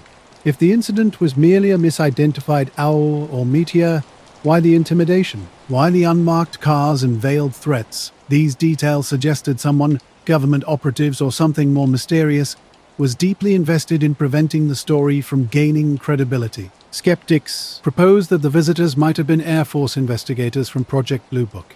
However, this explanation crumbled under scrutiny. Official Blue Book records showed no significant follow-up on the Flatwoods case. Moreover, witnesses consistently emphasized that these men did not behave like typical military investigators. The result was a narrative quickly obscured, caught between ridiculous headlines and calculated silencing. The truth of what happened on that hill remained frustratingly out of reach. They were secretive, cold, and in some cases disturbingly unnatural. Decades passed, and the Flatwoods monster transformed into a piece of American folklore. The town itself embraced this strange legend, erecting statues and hosting festivals that celebrated the mysterious encounter. Beneath this friendly exterior, however, lurked a darker narrative. Men in suits had arrived quietly, determined to silence those who had seen too much. For many original witnesses, this imposed silence stretched across their entire lifetime. They rarely shared their experiences publicly, choosing instead to confide only in close family members or researchers like John Keel and Gray Barker, who themselves believed in the reality of these intimidating figures. Their reluctance revealed the profound effectiveness of the intimidation tactics. The Flatwoods incident demonstrated that these mysterious men were not limited to isolated researchers or UFO enthusiasts. They targeted ordinary families in a rural West Virginia town, even approaching children whose only transgression was witnessing something extraordinary. Their goal was clear: shape public perception through sensational headlines and dismissive explanations, not through the witnesses' actual testimony. The Flatwoods' legacy is complex. On one hand, it gifted America with an enduring monster legend, complete with eerie descriptions that would captivate generations. On the other, it provided one of the earliest and clearest examples of the men in black at work, figures who appeared not to investigate, but to bury the truth. As one elderly witness poignantly reflected, people laughed at them for claiming to have seen a monster, but what truly terrified them wasn't what appeared on the hill that night. It was who came afterward, knocking on their doors and instructing them to forget. These encounters exist in the quiet spaces between thought and sleep, whispers from the edges of memory, stories buried deep, waiting to be acknowledged. Just when you might think the narrative ends, another layer reveals itself, like the Trans-en-Provence case of January 8, 1981. Nikolai was working in his field when a sound caught his attention. It was faint, almost delicate, like compressed air escaping or a high-pitched electrical transformer whine, something odd enough to make him pause, stone still, with a hand holding something, and glance upward. Above the trees edging his property, a metallic object moved through the air. Oval and grey, it traveled with deliberate, steady motion. Nikolai immediately knew it wasn't an airplane. No thunderous noise accompanied its movement. No contrail marked its path, and it wasn't a helicopter. No rotors, no airwash, no beating blades. The craft descended smoothly, crossing the tree line until it hovered directly over his field. In broad daylight, within 50 meters of where he stood, the object lowered itself onto the ground. It touched down briefly with mechanical precision, resting on the soil. Nikolai could see its dull grey surface, a thickened rim around the base, and a complete absence of recognizable features. No windows, no markings, no exhaust, just a compact, oval, metallic machine sitting silently in his field. It stayed less than a minute. Then, with the same faint hissing sound, it lifted again. Dust swirled and grass bent beneath its rising force. The object climbed above the trees, shot forward, and vanished. For a moment Nikolai stood motionless. The afternoon fell quiet, with cicadas buzzing faintly in the distance, but evidence remained. The grass where the craft had landed bore darkened marks. The soil showed compressed impressions forming a neat circle. Something heavy, hot, and real had touched down. Nikolai was no dreamer, a practical farmer more interested in his land than unexplained stories. The physical traces compelled him to act. Later that day, he drove into town and presented himself at the local gendarmerie. Calmly and without embellishment, he described what he had seen. He signed a statement: a metallic object about 2 meters across, grey and oval, landed on his field, stayed less than a minute, and departed. He didn't speculate on origins. He didn't describe lights, creatures, or messages. Only what his eyes and ears had witnessed. The gendarmes, to their credit, listened carefully. By the early 1980s, France had already established a system for recording unusual aerial phenomena. Reports were collected, documented, and when appropriate, referred to higher authorities. Officers photographed the site, interviewed him repeatedly, and carefully compared his accounts. Nikolai's consistent story and serious demeanor caught their attention. The case quickly moved to GPAN, a unique scientific group within CNES, the French space agency. Unlike other countries that dismissed UFO reports, France had established a dedicated research unit specifically for investigating such phenomena. When GPAN investigators arrived in Trans-en-Provence, they treated the field like a precise forensic site. Their methodology was meticulous. They collected soil samples, carefully digging and sealing them. Grass and plants were clipped, labeled, and transported for detailed analysis. Photographers documented every angle, taking precise measurements of the circle's diameter, depth, and distance from Nikolai's terrace wall. Laboratory analysis revealed fascinating results. Soil samples showed unusual compression in upper layers, suggesting sudden weight application. The clay structure displayed microscopic changes indicative of brief but intense heat. Plant samples were even more intriguing. Grass and weeds from inside the circle exhibited reduced chlorophyll and damaged cellular structures, which biologists interpreted as potential signs of electromagnetic radiation exposure. Control samples from outside the circle showed no similar changes. In measured scientific language, Jeepan concluded that the site bore physical traces consistent with the landing of an unknown aerospace vehicle. News spread quickly through the village. Neighbors visited Nikolai's farm, some treating the marks as a curiosity, others as serious evidence. For Nikolai, the incident was more about disruption than fame. He had no desire for publicity, yet his land had become the center of one of the most thoroughly investigated UFO cases in history. The circular marks faded within days, overgrown by new grass. However, the scientific reports endured. By the mid-1980s, the Aix-en-Provence case had entered international UFO research literature, cited by researchers worldwide. Not in the scientific world, the Aix-en-Provence case stood out as a benchmark of UFO research. Unlike typical accounts relying on memory or photographs, this case was built on hard data, soil chemistry, plant biology, precise measurements, and official reports. It wasn't just an eyewitness account, but a scientific record. While French media gave the case brief attention, international researchers showed greater interest. American and British experts hailed it as the gold standard of UFO encounters. European conferences repeatedly referenced Jeepan's work, highlighting the rarity of a government publishing such findings. Skeptics attempted various explanations. Some suggested tractor equipment might have created the marks, but no tire tracks matched the compression patterns, and Nikolai denied any machinery was present. Helicopter theories also fell apart, as such craft typically leave noise, rotor wash, and chemical residue none of which were found. Those who accused Nikolai of fabrication faced a significant challenge: how to explain the biochemical anomalies in plants documented under controlled laboratory conditions. Every conventional theory faltered. What remained was undeniable. Something physical, heavy, and energetic had briefly landed in that field. The Aix-en-Provence case was not an isolated incident. Worldwide, researchers catalogued similar trace cases. In 1964, New Mexico's Lonnie Zamora reported an oval craft landing near a road, with burned soil and scorched vegetation. A 1971 Kansas incident involved a farmer and his family witnessing a glowing object that left a strange, dehydrated soil ring. Norway's Hesteland Valley added to this growing body of evidence.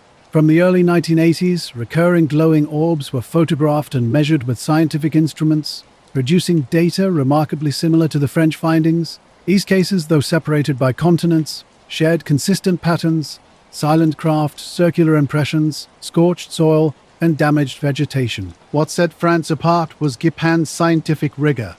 While many nations dismissed such reports, France deployed scientists to investigate, collected evidence, and published cautious but serious conclusions. The Aix-en-Provence incident became one of the strongest documented UFO encounters globally. The craft arrived silently and departed quietly, yet the ground it touched still bears witness. Perhaps this is why the case endures, not through rumors or speculation, but through the profound silence that followed, stressed plants, and the memory of a faint hiss across a winter sky. Sometimes the unknown does not just pass overhead. Sometimes it lands, leaves its mark, and departs without a word. Ron Johnson. The Muff-Death Connection. June 9, 1994. Lake of the Ozarks, Missouri, USA. In a crowded MUFON meeting, colleagues watched in shock as Ron Johnson, a healthy man in his early 40s, collapsed at the table. Moments earlier, he had been discussing case files, his notes spread before him. He had barely raised a glass to his lips when the convulsions began. Moments later, he was gone.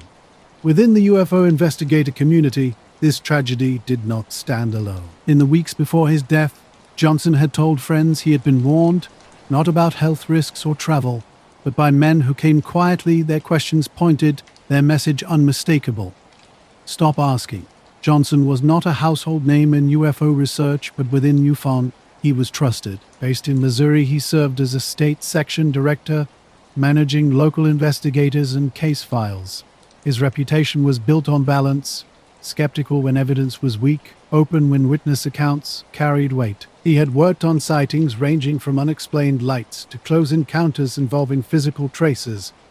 His calm manner made him a reliable presence for witnesses who feared ridicule. Farmers, teachers, and police officers who confided in him felt he would handle their accounts responsibly. He was not a sensationalist. He did not embellish. He documented. That thoroughness, some believed, drew attention. From beyond MUFON circles, his notes were detailed, his files well organized, his questions precise. Weeks before his sudden death, he hinted that his diligence had brought him into contact with forces he could not explain. Johnson described to at least 2 colleagues an encounter after a regional muffin meeting. As the crowd dispersed, 2 men in dark suits approached him. They identified themselves vaguely as officials. The official cause of death remained elusive. Toxicology offered no conclusive answer. No, suited men waited near the exit, addressing Johnson by name before he could introduce himself. They guided him to a quiet conversation, away from others, with a calm demeanor that masked their probing questions. The conversation was anything but casual. They pressed hard about physical evidence held by Muff in Missouri, focusing intently on race samples from a field where a disc had been reported. Their questioning was precise, almost rehearsed, each query delivered with a clipped, impersonal tone. When Johnson tried to understand who they represented, they deflected, merely stating they were from official channels without offering badges or paperwork. The encounter turned more sinister when one man leaned closer, lowering his voice. A clear threat emerged. If Johnson pursued certain leads, particularly those involving physical traces, his health might be at risk. Colleagues later recalled his unease. He returned to his workspace visibly shaken, breaking from his usual composure. He shuffled notes hurriedly, scanning the room with nervous energy. In subsequent weeks, he shared fragments of the encounter with trusted peers. Investigators remembered distinct details. Some noted he described the men as official without being official. Others recalled his emphasis on their interest in not yet public files. One quote lingered. "They knew more about my cases than I had told anyone outside Muff." Publicly, Johnson laughed off the encounter, making jokes about overly informed suits. But those close to him recognized the nervous humor. Privately, he admitted the confrontation rattled him more deeply than any previous professional challenge. His behavior shifted subtly. During meetings, he remained engaged but more cautious. Where he once shared details freely, he now spoke in generalities. His note-taking changed, keeping folders closed until his turn, then quickly tucking them away after speaking. At home, changes were evident. He drew blinds earlier, checked the street before opening doors. His wife observed his increased guardedness, sensing something troubled him deeply, though she didn't know the full extent. A close friend described his demeanor that day as a man who seemed aware of being watched. He wasn't presenting groundbreaking research or unveiling a major discovery, just doing what he always did, quietly contributing, carefully listening, and managing files. Minutes after sipping from his glass, Johnson convulsed violently. Witnesses described his collapse as immediate and shocking. Medical assistance was quickly summoned, but nothing could be done. For Muff members in the room, the moment was surreal. Johnson had no known serious health problems. His death felt bizarrely timed and out of context, almost staged. The glass on the table became a silent focal point of speculation. Authorities moved quickly, conducting toxicology tests that ultimately produced no conclusive results. No trace of poison was found, no clear medical explanation for his collapse. The final report simply labeled it a sudden, unexplained death. Police didn't treat the incident as suspicious, viewing it as an unfortunate tragedy. When NEF members suggested prior warnings, officials dismissed their concerns. One investigator bluntly stated, "If there are no toxins, there is no crime." For MUFON, this inconclusiveness was more troubling than a definitive answer. A natural cause could have been accepted, but a collapse following weeks of reported intimidation suggested a darker possibility. Johnson's death had an immediate and profound impact on the organization. Well-liked and widely respected, his passing created both grief and unease. Some members insisted it was a coincidence, a tragic medical event. Others whispered about warnings, convinced his work had drawn unwelcome attention from forces wanting to silence him. In the months following, several colleagues altered their research approaches. Some declined cases involving physical evidence, citing concerns about unwanted attention. Others continued working but became more guarded. A few withdrew completely from public UFO research. One longtime UFO investigator summarized the effects succinctly. Ron's death revealed two harsh truths. First, they were vulnerable. Second, the lines not to cross would remain undefined until it was too late. Years later, another member reflected simply, the message was received. Not whether by chance or deliberate act, Ron Johnson's fate was sealed. His death left ripples through the UFO research community and beyond. Johnson's family suddenly found themselves thrust into a media spotlight, fielding calls from reporters and MUFON members while receiving little official clarity about what happened. His wife later reflected that the hardest part was the uncertainty, not knowing whether to believe in coincidence or something more sinister. Ron believed he had been warned. To a colleague, she shared a haunting sentiment. If he was right, someone out there knows more than we ever will. For the witnesses Johnson had interviewed, the bias impact was subtler but profound. Some wondered if their own cases had drawn attention that might have led to his intimidation. Others grew hesitant to share details with MUFON, fearing potential unintended consequences. Over time, Johnson's death became a quiet but significant part of MUFON's internal history. Spoken of carefully, never sensationally, but never forgotten. He was remembered not just for his investigations, but for the warnings he carried in his final weeks. His files remained, but were now read differently. Every case he had touched was viewed through a lens of caution. If he had been pressured, perhaps the information in those folders carried more weight than anyone realized. For the broader UFO research community, Johnson's story became a stark reminder that investigators, not just witnesses, could be subject to intimidation. It suggested that the boundary between documenting and endangering oneself was far thinner than most assumed. Today, Ron Johnson's name surfaces rarely outside MUFON circles. His 1994 death remains officially unexplained, but unofficially linked in memory to the visits he described. Colleagues remember the man who joked about mysterious suits, who knew too much, then grew increasingly guarded. They recall the investigator who plainly stated he had been warned. They remember his collapse at the table, the glass half full, his notes still in front of him, and the silence that followed, a silence filled with unanswered questions, of colleagues who withdrew, of families left wondering about the dangers inherent in pursuing truth. For Ron Johnson, the legacy transcended the cases he studied. It was a reminder that in UFO research, the real weight sometimes came not from lights in the sky, but from the men who appeared afterward. Those whose warnings carried a finality no file could capture. Eastern Himalayas, an autumn evening in 2007 settled over Siliguri, West Bengal with unusual stillness. The region's tea plantations breathed their familiar scent into the air as farmers finished their day's work. As daylight faded and village lights began to flicker, something extraordinary was about to unfold in the fields outside town. It started quietly. A few plantation workers noticing an unusual glow in the northern sky. What they first thought might be a bright planet soon revealed itself as something far more intriguing. The object was unlike anything they had seen before. Radiating a golden white brilliance, it hovered silently just hundreds of meters above the ground. Unlike aircraft or helicopters, this luminous orb moved with apparent deliberation. Smaller lights seemed to dart around its central mass, performing quick, precise arcs before rejoining the main body. Curiosity quickly spread through the community. Neighbors called each other outside, gathering in the cool grass to witness the phenomenon.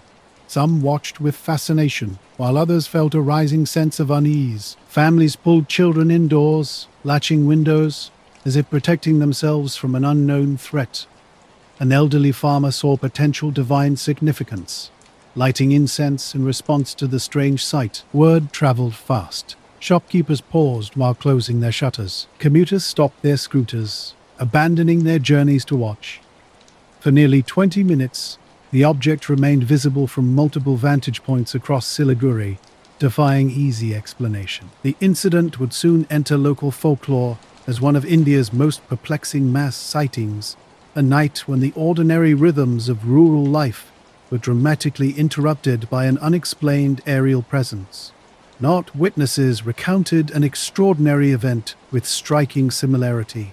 That evening, an unusual light display unfolded over the tea fields near Siliguri.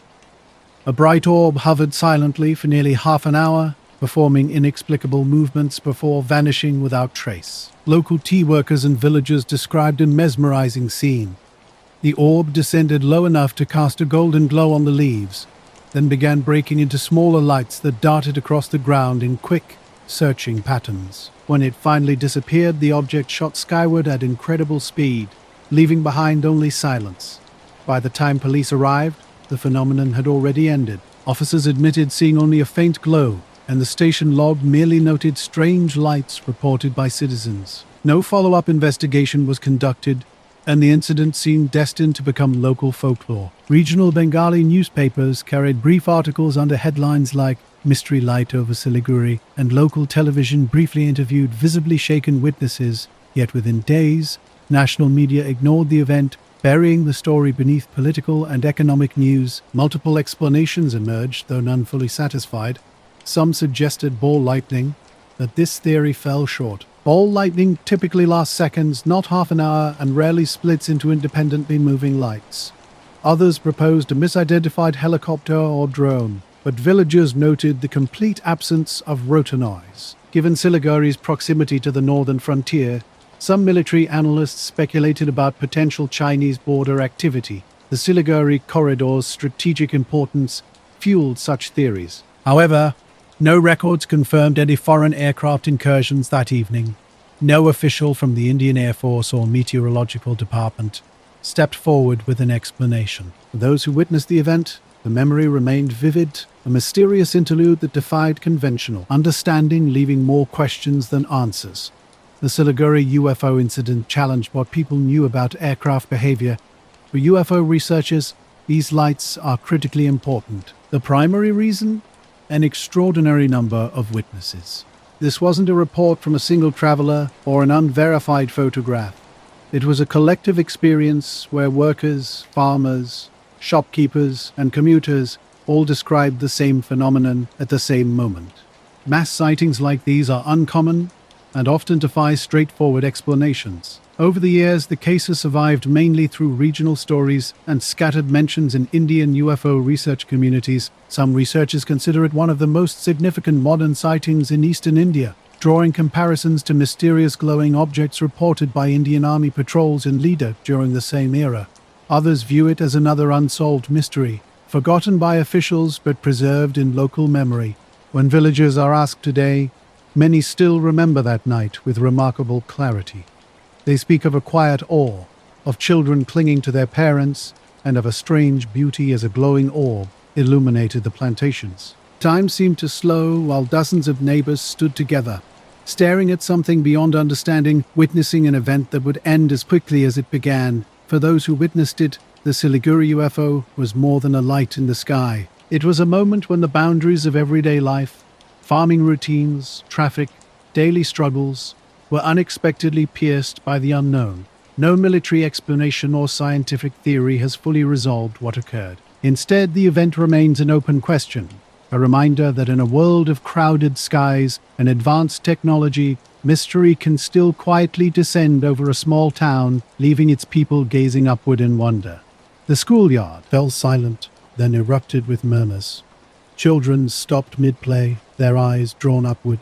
A boy halted his kick. A girl froze mid-chase. Something hung in the sky, something entirely unfamiliar. High above, a misshapen metallic object gleamed in the noonday sun. Broad and flat, it hovered impossibly silent. Teachers initially thought the children were playing, until they too followed the pointing fingers and saw it for themselves. Against the blue sky, the craft reflected sunlight in quick flashes, tilting subtly as if adjusting its position. It defied explanation. Not a plane with its missing wings, not a balloon drifting on the breeze. Instead, it hovered deliberately, watching. Shouts broke out. Older boys pressed against the wire fence, determined to keep the object in sight. Younger children huddled together, wide-eyed and frightened. Teachers emerged, attempting to calm the noise, but their own voices trembled with uncertainty. One teacher later recalled believing it might be a weather balloon, a thought she quickly dismissed. Balloons don't stop and start. They don't shimmer with metallic edges or vanish with such impossible speed. The scene remained frozen. 100 children suspended between fear and wonder beneath a silent disc that seemed to survey the yard.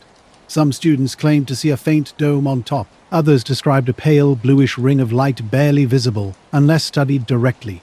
A science teacher watching from the veranda noted the craft's movements as deliberate and mechanical, unlike any natural phenomenon. Then suddenly, without warning, it tilted sharply and shot upward at an impossible angle, so steep and fast that witnesses gasped. In seconds it transformed from a clear object to a glinting speck, then disappeared entirely. The yard erupted again, this time in pure panic.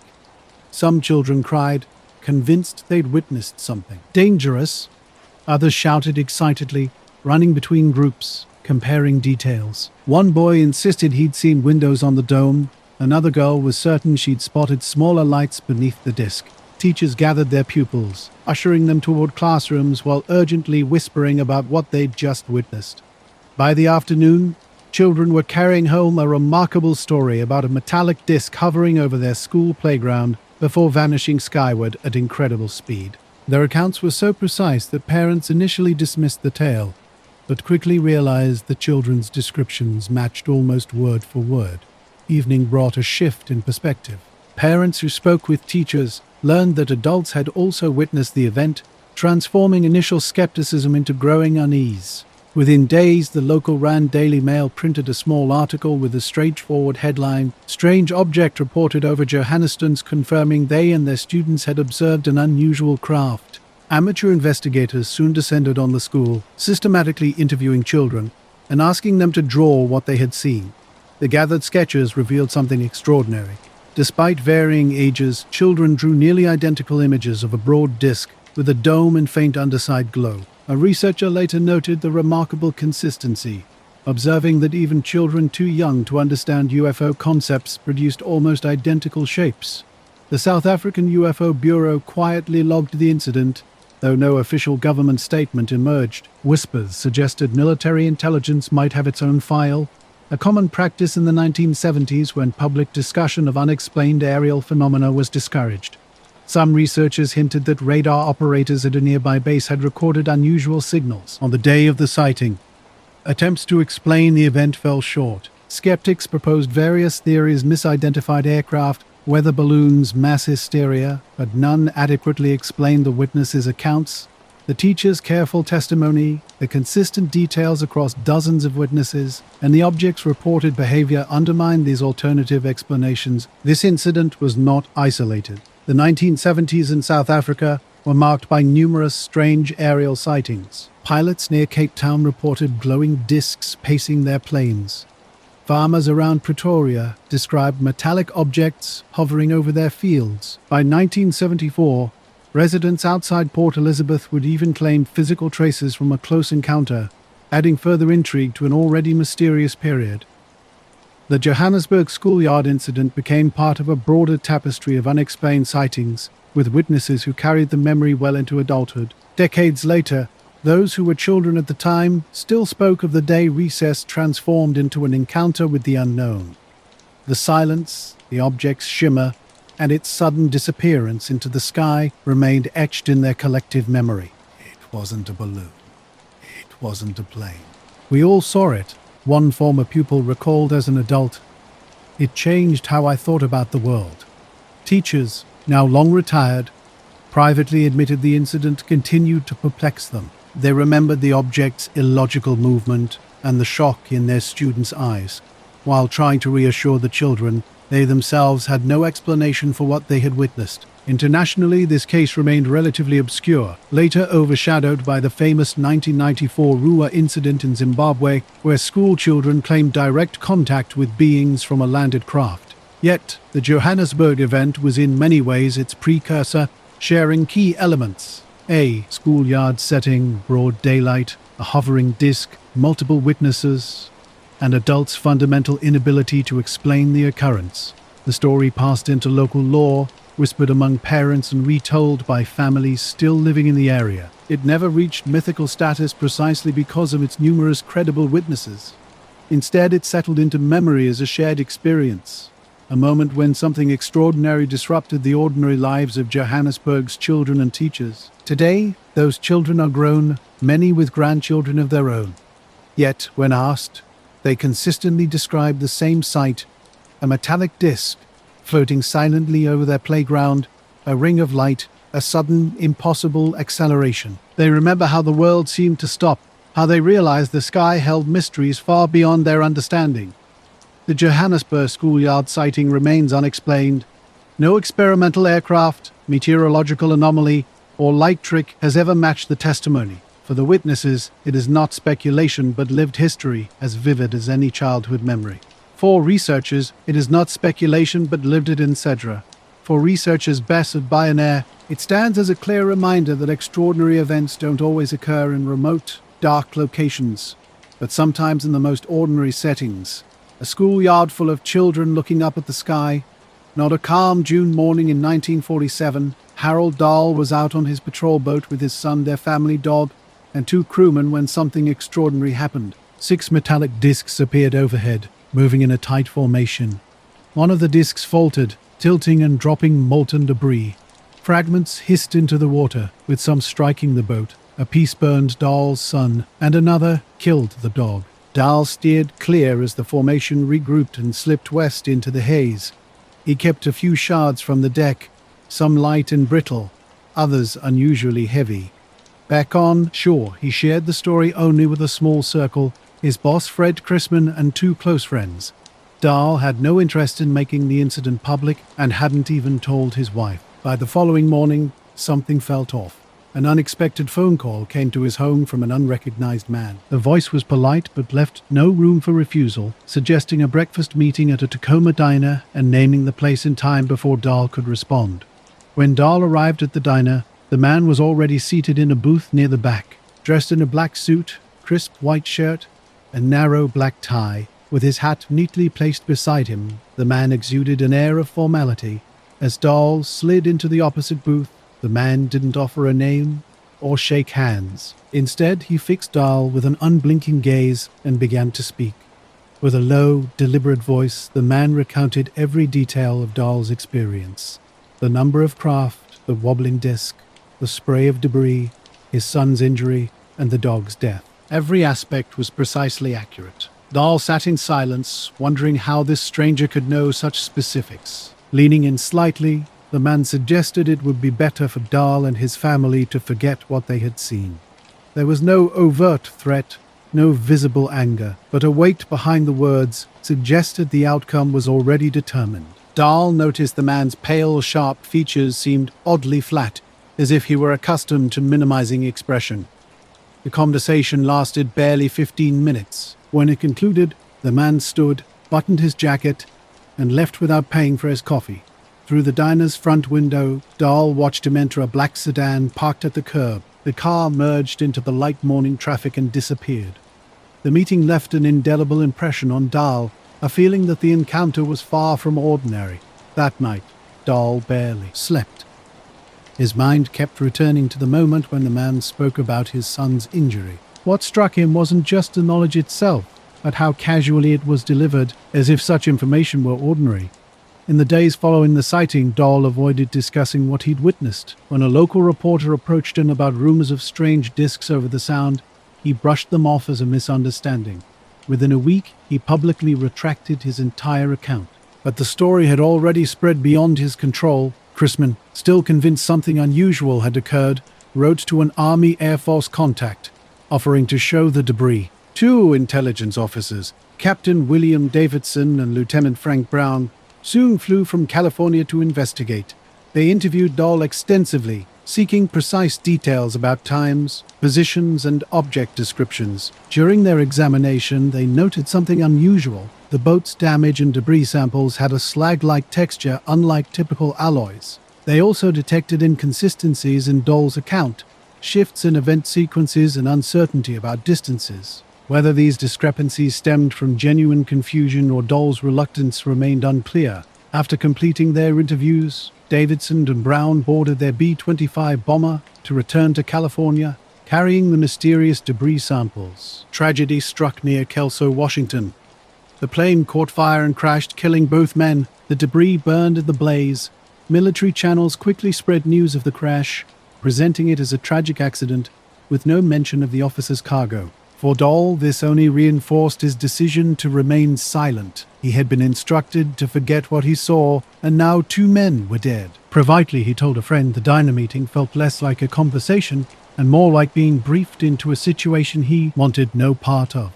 The Air Force eventually declared the Maury Island case a hoax, citing Dahl's own retraction. Yet the timeline, a mysterious sighting, an unusual visit, a reluctant witness, and an unexplained loss of physical evidence didn't sit right with everyone. Over the years, the story became part of a larger narrative. Not in Black encounters began leaving their mark on UFO lore through subtle, calculated interactions. Witnesses consistently described visits from suited men who defied conventional interaction. They knew impossible details and issued instructions without overt threats, always leaving more confusion than clarity. The Maury Island incident stands as the earliest documented example of this pattern. For Harold Dahl, the disc sightings were brief moments in an otherwise unremarkable day. Yet the man who appeared afterward was different, deliberate, unavoidable, and seemingly a direct consequence of those fleeting observations. This scenario would repeat in countless stories. A sudden knock, a black car waiting outside, a stranger who already knew exactly what you had witnessed. Gray Barker, a young writer from West Virginia, became deeply invested in documenting these mysterious encounters. Working by day in film distribution and investigating UFO phenomena by night, Barker was particularly intrigued by Albert Kay, Bender's sudden shutdown of the International Flying Saucer Bureau in 1953. Though they had never met in person, they had exchanged correspondence and sighting reports through the Bureau. Bender's abrupt silence sparked Barker's investigative instincts. He began collecting notes, letters, and interviews, the initial components of what would become his comprehensive reports. A letter from one of Bender's contacts suggested he had been personally persuaded to cease his investigations. In late autumn of 1953, Barker traveled to Bridgeport, stepping off the train with Long Island Sound's salty air surrounding him. Bender agreed to meet, but only in a neutral hotel lobby, a telling detail of the caution that now defined their interactions. Not yellow lamps spread pools of light across the carpet. Bender appeared different upon entering, thinner than his photographs, with eyes cast in shadow. Their conversation lasted barely half an hour. Bender didn't need to name specific individuals. Certain phrases like higher source and "it's best to leave it alone" conveyed more than ordinary secrecy. Barker understood there were unspoken words Bender wanted to share but wouldn't. They exchanged a handshake and parted ways. As Barker headed toward the elevator to his room, he realized midway down the hallway he was no longer alone. A figure stood ahead, motionless enough that his features blended into darkness. Initially thinking it might be another hotel guest, Barker watched as the man stepped into the yellow light of a wall sconce. Dressed in a black suit with a white shirt, narrow tie, and holding a hat, the stranger remained silent at first. His gaze fixed on Barker before passing slowly, seemingly measuring the space between them. An unnatural stillness filled the hallway. No sounds emerged from nearby rooms or the lobby below. Even the light fixture's faint hum seemed to diminish. When Barker nodded politely and attempted to pass, the man blocked his path. Only then did he speak, his voice flat and without discernible accent. "You won't get what you're looking for." The statement felt like a settled fact rather than a question or threat. Before Barker could respond, the man vanished into the next corridor. Moments later, when Barker followed, the hall stood empty. No door had closed. No footsteps were heard. Back in his room, Barker discovered his meeting notes envelope unsealed. Though he was certain he'd closed it downstairs, in subsequent years he began collecting not just UFO reports, but accounts of silent visitors. Most arrived second-hand, letters describing men in black cars, asking too many questions, or instructing witnesses to forget. A consistent tone emerged in these reports. Witnesses weren't merely describing meetings, but struggling to articulate an unsettling sense that someone else had been subtly controlling the conversation from its beginning.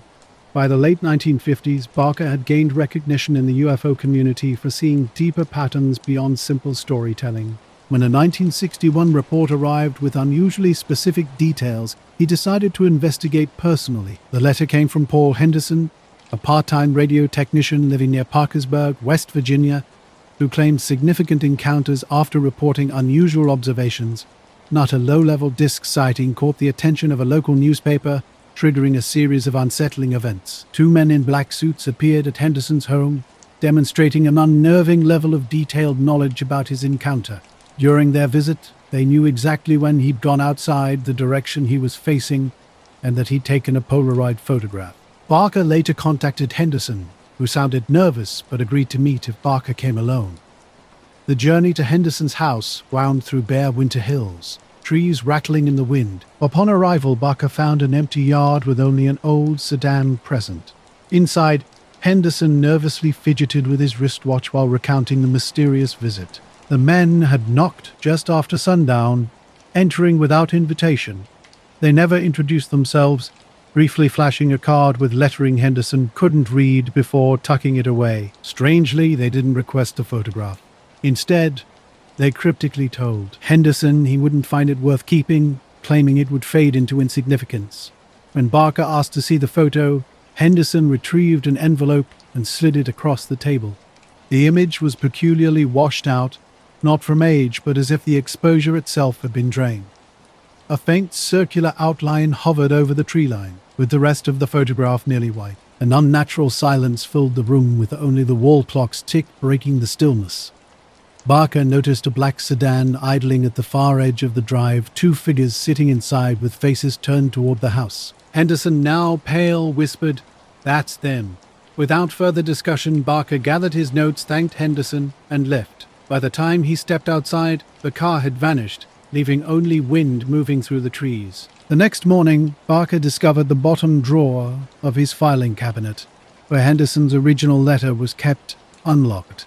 He knew this was no accident. A pattern emerged, a sighting is reported, a visit follows. The witness withdraws. Evidence disappears or becomes meaningless. The visitors always leave without names or credentials, but with a parting line that carries more weight than any formal threat.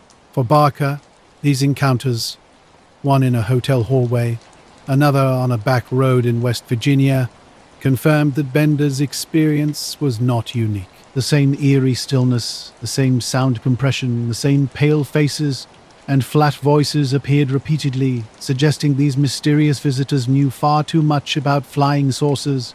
Not in the late 1960s, Barker realized he was more than just an observer. Having witnessed key moments firsthand, he understood the unspoken rule about UFO encounters.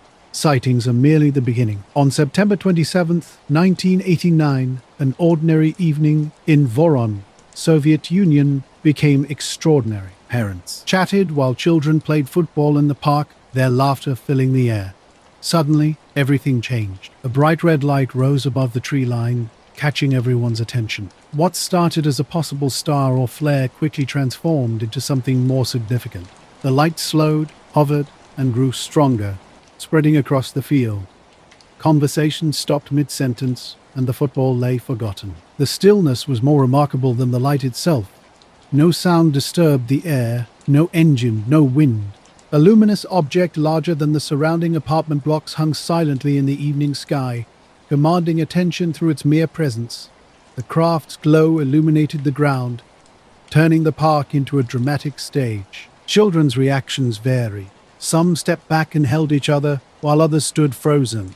Adults whispered, seeking explanations, but the object's scale and silence suggested something beyond ordinary experience. Gradually, a hatch opened beneath the sphere. 3 immense figures emerged, nearly 3 meters tall, with elongated heads and extraordinarily long arms. Their movements were heavy and deliberate. A smaller, mechanical figure accompanied them, moving in precise, programmed motions. Witnesses observed everything clearly.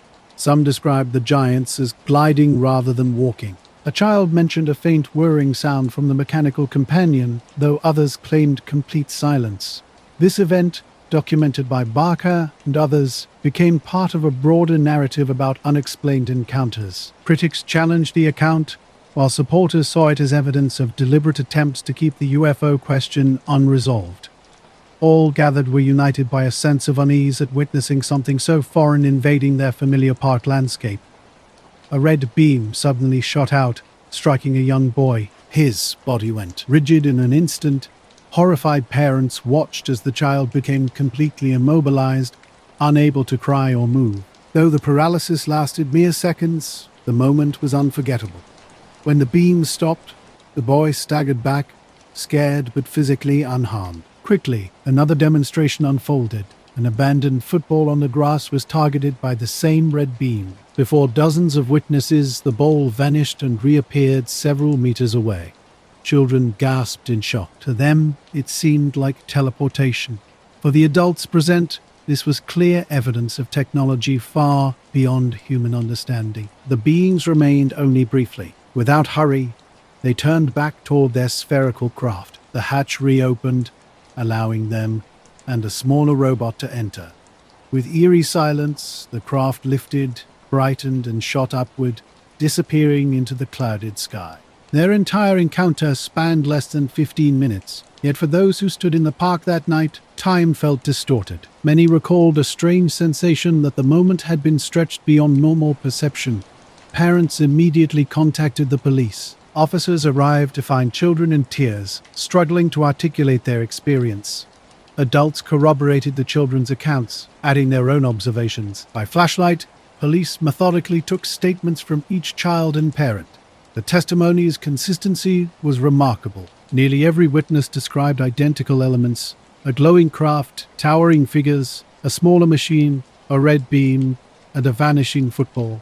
Local authorities could not dismiss such widespread, uniform reporting. Within days, scientists from the Voron Geophysical Institute arrived to investigate. Equipped with measuring instruments and sample kits, they examined the reported landing site. They collected soil samples, clipped leaves and grass, and measured radiation levels significantly above normal background readings.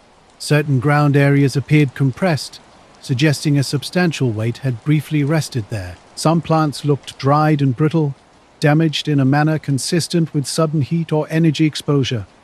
The Soviet Union rarely investigated reports based on children's stories, making this case highly unusual. What set it apart was the compelling combination of eyewitness accounts and physical evidence that convinced authorities to take action. Just 2 weeks after the event, on October 9, 1989, an extraordinary development unfolded. TASS, the official telegraph agency of the Soviet state, issued a detailed report about the Voronezh landing. This wasn't just any report. It meticulously described the glowing object, 3 giant beings, frightened children, and a vanishing football. The report even named the scientists who collected site samples. To grasp the significance, one must understand TASS's role. This wasn't a regular newspaper, but the Soviet state's official mouthpiece. Nothing appeared on its wires without explicit government clearance. When TASS reported giant beings stepping out of a craft in a Voronezh park, it meant the government itself had authorized this information's release. Western journalists were stunned. Newspapers in London, Paris, and New York quickly reprinted the report, citing TASS.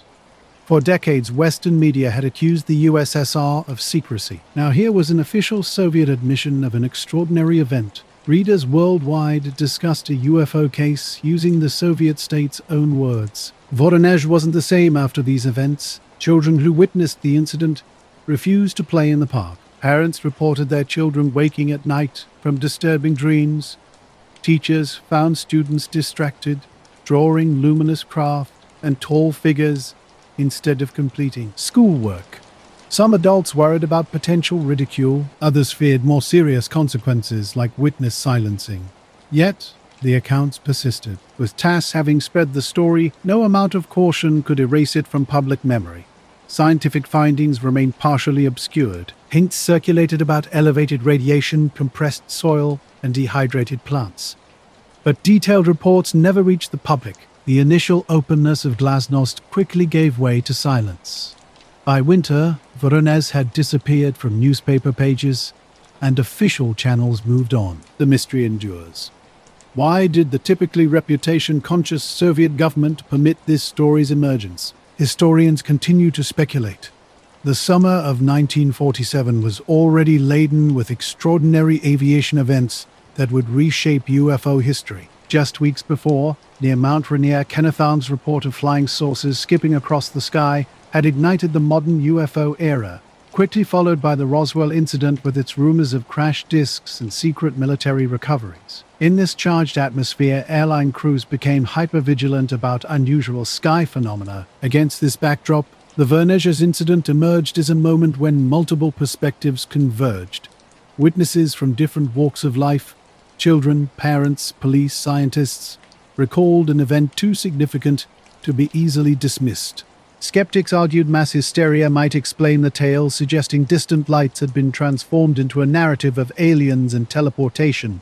Yet this explanation failed to address critical details like soil anomalies and unusual vegetation. Why would TASS, the state's own news service, risk its credibility by reporting such a story if it were mere fiction? For those present that night, skepticism held no weight. Their memories remained vivid decades later. The glowing grass, towering figures, a being freezing a boy in place, and a football mysteriously disappearing and reappearing. The Vonay's landing stands as a rare moment where ordinary citizens, law enforcement, scientists, and state machinery aligned on an extraordinary account. Even more remarkable was its acknowledgement through official channels, a stark contrast to global governmental responses to UFO reports, which typically involved silence, suppression, or ridicule. In 1989, for reasons still unclear, the Soviet Union chose openness. For a brief moment, the extraordinary was spoken plainly through state channels. Then, as quickly as it emerged, silence returned. This incident parallels other significant UFO encounters, like the United Airlines Flight 105 over Portland, Oregon on July 4, 1947, Independence Day itself, which became one of Project Blue Book's earliest and most intriguing cases. The broader context suggests these moments are not isolated, but part of a complex narrative challenging our understanding of the unexplained. First Officer Ralph Stevens and Stewardess Marty Mororo, all highly experienced professionals with thousands of flight hours, noticed an unusual sight outside the cockpit window. 9 objects were flying in a precise formation at the same altitude. Their movement was smooth and deliberate, glowing faintly in the dusk light. At first, Smith thought they might be military planes, but something felt different. These objects were too evenly spaced and completely silent. As the formation crossed their path, the pilots observed the objects closely. They were disc-like, flat, and luminous, banking and shifting in perfect unison with startling speed. Moreau was called to the cockpit to confirm the sighting. She verified what the pilots saw, a formation of glowing, saucer-shaped craft moving far beyond the capabilities of conventional aircraft. For several minutes, the crew studied the objects, carefully noting their altitude, speed, and course. Just as quickly as they appeared, the objects faded into the horizon, vanishing from sight. Immediately after landing, Captain Smith filed a detailed report. His account was professional and measured, describing 9 unidentified objects flying in a formation that defied explanation. Both his first officer and stewardess corroborated the sighting, eliminating the possibility of individual misinterpretation. The Air Force, through Project Sign, which would later become Project Blue Book, took the report seriously.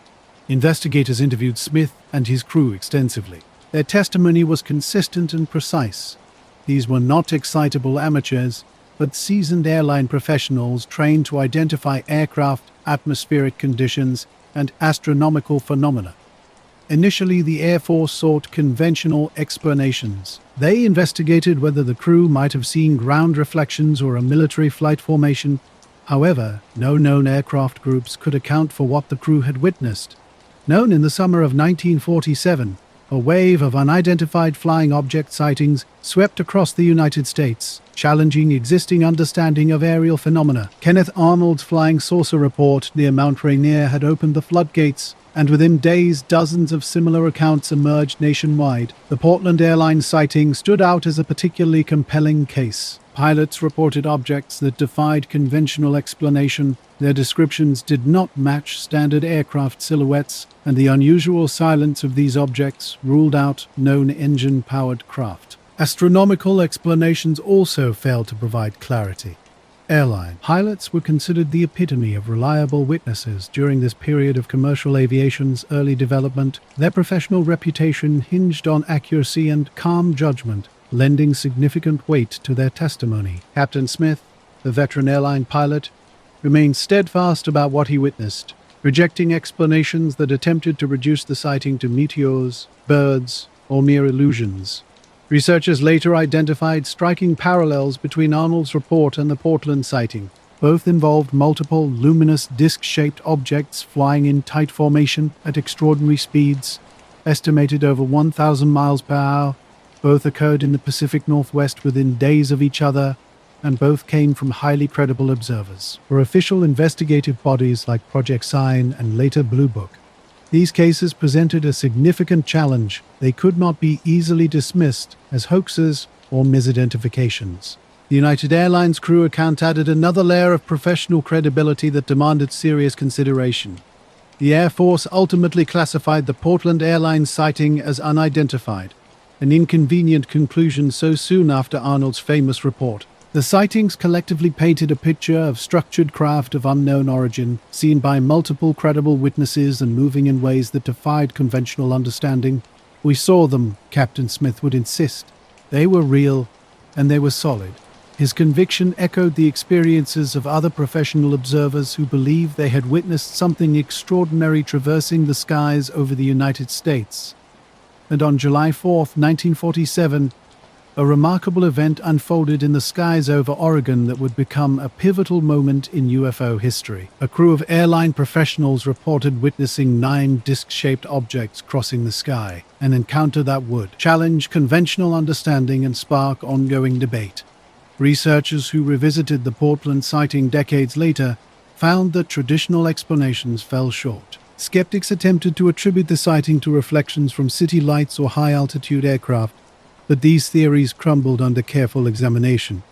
The object's behavior, formation, speed, and distinctive shape simply did not align with existing explanations. Meteor theories also quickly unraveled. Meteors cannot fly in formation or maintain level flight paths. The timing added another layer of intrigue. This occurred on Independence Day, which some saw as symbolically significant. The event suggested that human independence might be dwarfed by forces beyond our comprehension. For UFO historians, this sighting became one of the early foundational cases. It emerged during a period when the Air Force was just beginning to wrestle with an increasing flood of unexplained reports. The incident highlighted the credibility of airline crew testimonies and exposed the limitations of conventional scientific explanations. Captain Smith, First Officer Stevens, and Stuart Marrow experienced more than just another routine flight that night. Their encounter represented a moment where the familiar rhythms of aviation collided with the unknown. Their testimony, preserved in official records, serves as a quiet but powerful reminder that even the most experienced observers can encounter phenomena that defy explanation. Ultimately, the Portland sighting was filed away in the Blue Book archives, just another unidentified case among hundreds. Yet, its significance endures. It stands as an early credible account that helped establish the seriousness of the UFO phenomenon in the modern era. And on that Independence Day, as fireworks illuminated the ground below, something extraordinary moved silently through the skies above. Night had fallen in Crov when something strange caught the attention of local police. A light hovering silently in the sky initially seemed like a standard spotlight, but its unusual behavior quickly became apparent. Without any sound, this mysterious orb began moving in ways that defied normal aircraft capabilities. The patrol officers reacted instantly. Their car raced through southern districts and countryside, chasing the luminous object. For half an hour they pursued it, watching as the light seemed almost deliberately evasive. Whenever they gained ground, the orb would pull away, its glow intensely illuminating the road ahead. At one dramatic moment, the object hovered directly above a field, bathing the patrol car in brilliant white light so bright the officers had to shield their eyes. Then, in a breathtaking move, it shot skyward at an angle no known aircraft could match. Communication became impossible. Their radio filled with static, and dispatchers confirmed a complete loss of contact during the encounter. Civilians soon corroborated the officer's extraordinary account. Residents of Noahuta district reported seeing a glowing orb above the factories. A farmer outside the city told local officials how his animals had panicked when a silent light hovered over his pasture. Official channels began investigating. The regional police command in Kov forwarded the report to Warsaw, where such incidents were quietly logged. The Civil Aviation Office checked air traffic control records. No scheduled flights existed in the area, and no radar returns initially matched the patrol's description. However, one military radar station outside Krov had tracked an unidentified target moving erratically during the same time window.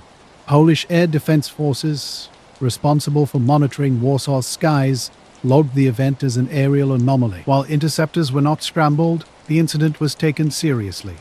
A retired radar operator later confirmed the strange reading wasn't mere interference. The radar return was strong and consistent, showing acceleration beyond their tracking capabilities. Despite the evidence, authorities issued no public statement typical of Poland in the 1970s. Eastern Europe experienced a surge of UFO encounters throughout the 1970s. From harbor sightings near Gdynia to unknown air traffic returns tracked by Warsaw controllers, the phenomenon was widespread. Farmers across the countryside reported lights disturbing their animals. The Krofov police pursuit was part of this broader pattern, not an isolated incident. In Krofov, 2 police officers filed a report that would become legendary, regarded as reliable men with no history of exaggeration. They described an extraordinary encounter. Their colleagues privately acknowledged something unusual had occurred. Skeptics later attempted to explain the event as a misidentified weather balloon helicopter or Venus, but these explanations fell short. The pursuit defied conventional explanation. Weather balloons drift slowly. Helicopters create noise. Planets don't suddenly drop toward rivers and vanish into clouds. The officers' equipment failed during the chase, and they tracked a glowing orb with impossible movements. Sudden accelerations and hovering that contradicted known technology. Decades later, the officers maintained their account. Even in retirement, they described the same incident with unwavering consistency. "We are trained to know the difference between aircraft and imagination," one officer stated. "That night, we saw something no training could explain. Today, Krofov has transformed into a bustling city of tourism and universities. Few walking along the Westway at night know about the patrol car that once raced its banks in pursuit of a silent orb. Yet in archives and personal journals, the memory endures, not as folklore, but as an institutional mystery supported by logs and radar tapes that ultimately vanished into official silence. The Krofov police pursuit remains unexplained. It was not clutter, not an atmospheric illusion, not a conventional craft. It was tracked by radar, documented by professionals, and continues to challenge our understanding of what might exist beyond known boundaries. Isla de Lobos, Uruguay, October 28, 1972. A remote lighthouse stood sentinel off the southern coastline, marking a night that would become legendary in maritime history. Just 8 kilometers from Punta del Este. This small island was typically home only to rotating Navy personnel, marine biologists, and lighthouse keepers. 3 men were on duty that evening: Walter Lopez and Carlos Torres, the lighthouse keepers, and a young Navy sub-lieutenant named Julio Castro. Their routine evening inspection had just concluded when something extraordinary began to unfold. First, the radio emitted static, not unusual for such a remote location. Then a low, unfamiliar hum caught their attention. The sound was unlike anything mechanical or marine. Lopez and Torres exchanged glances, recognizing something was different.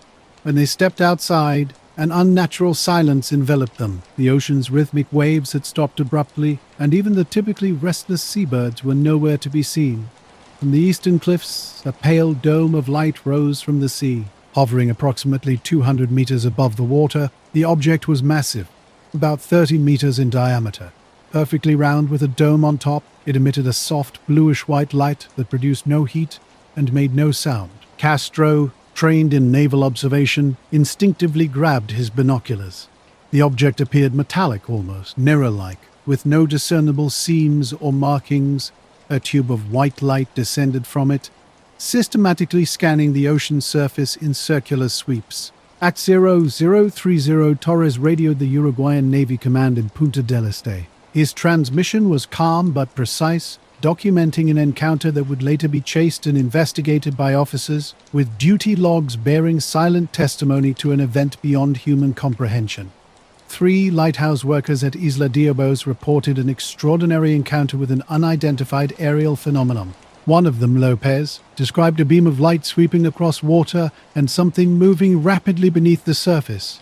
The object remained stationary above water for 10 minutes before suddenly ascending vertically and disappearing into the sky without a sound. All 3 men quickly documented their observations, providing consistent, precise accounts of the incident.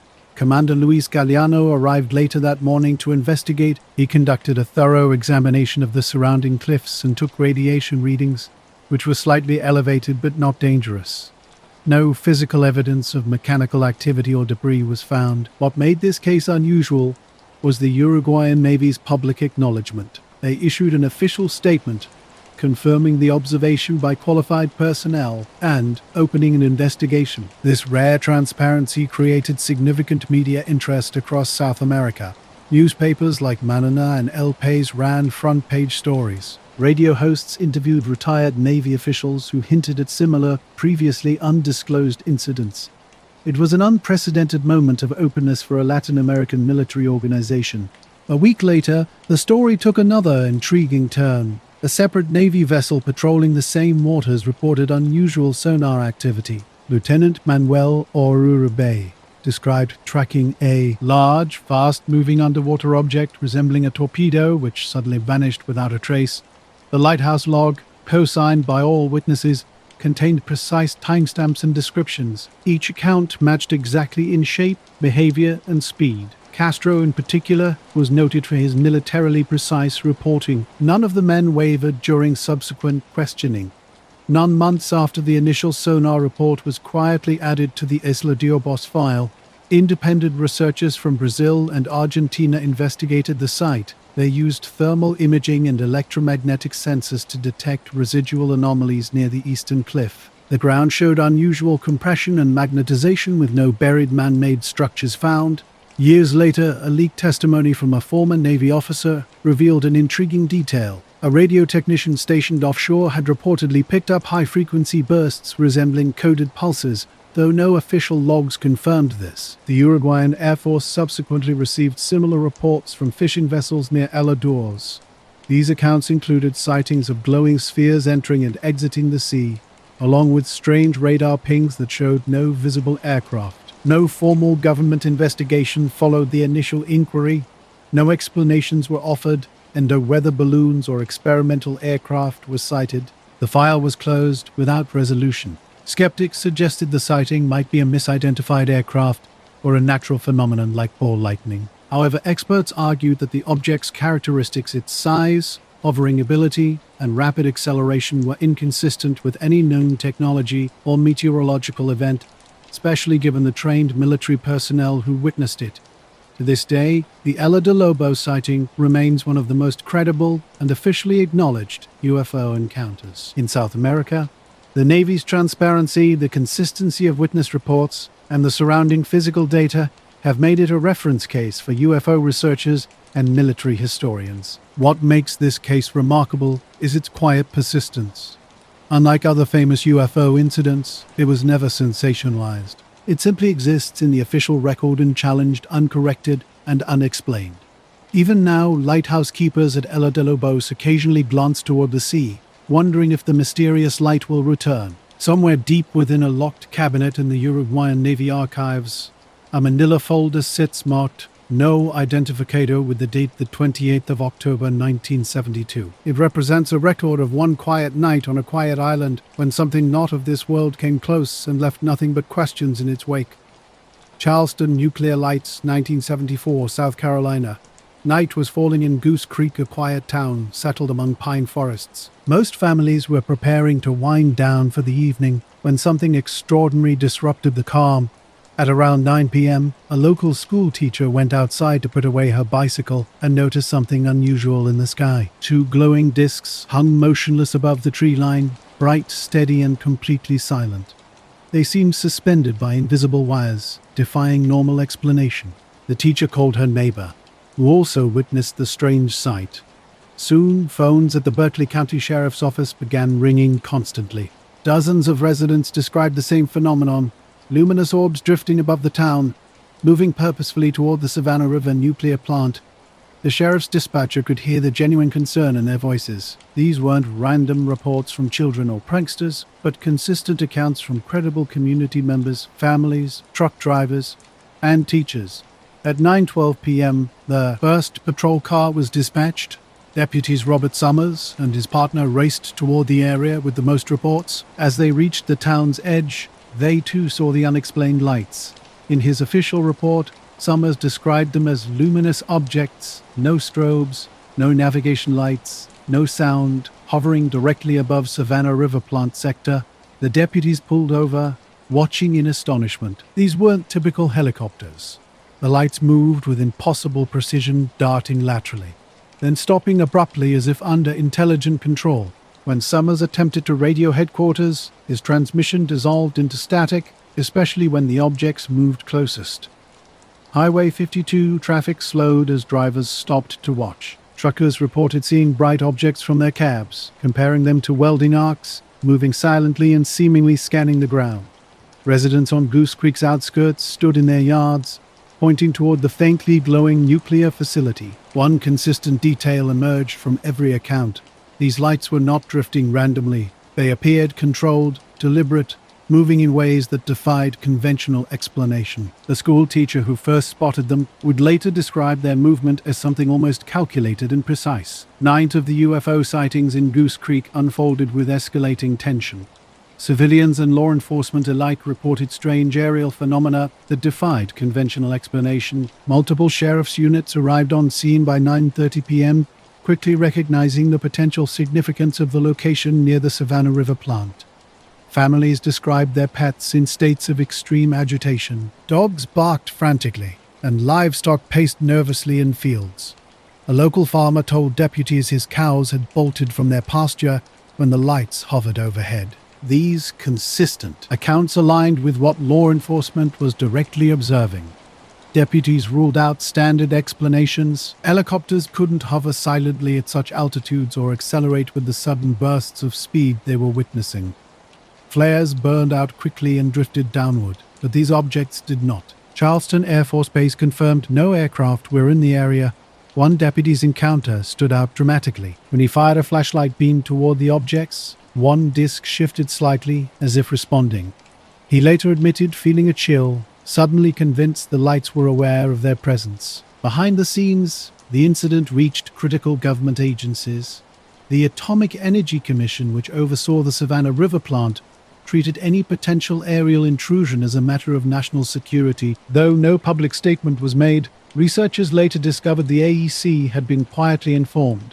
What troubled authorities most was the object's apparent focus on the nuclear site. The lights moved directly above the facility and paced along its perimeter. This behavior echoed similar reports across the United States, where UFOs had been spotted over missile silos, nuclear plants, and military installations. Civil defense personnel logged the lights as aerial unknowns and immediately notified the U.S. Air Force liaison officer.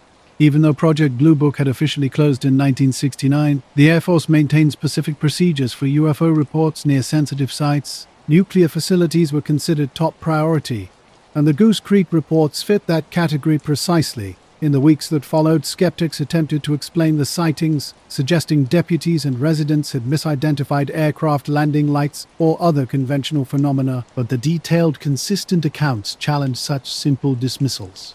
Not the Goose Creek lights remain unexplained, witnessed by families, truckers, and teachers. The event was logged by deputies and escalated to civil defense before being forwarded to the Air Force liaison. Law enforcement officers knew something extraordinary had occurred that October night in 1974. Deputy Summers was blunt about what they saw. "We know what helicopters look like. We know what planes sound like. This was neither.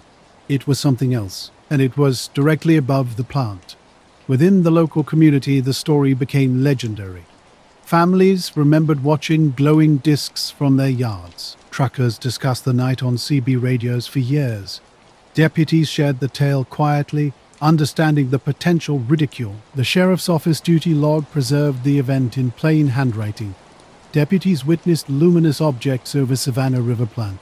Multiple civilian reports, no conventional identification. Civil defense retained notes classifying the sighting as unresolved. These lights defied explanation. They moved against the wind. They hovered for long intervals. They accelerated at speeds no aircraft could match. Most critically, trained law enforcement officers officially recorded the sightings in sheriff's and civil defense records. For researchers, this case represents one of the strongest American examples of the UFO nuclear connection. It mirrored similar incidents at Malmstrom Air Force Base in Montana and the Hanford site in Washington state, mysterious lights appearing, hovering, and vanishing over humanity's most dangerous technologies. Nearly 50 years later, Goose Creek has expanded into a larger town. The Savannah River plant continues its work behind layers of fences and guards. Few residents know about that night when officers stood beneath unidentifiable glowing discs over a facility central to the nuclear age. The incident left no physical evidence. No wreckage, no photographs, no radar trace, but it left something more powerful.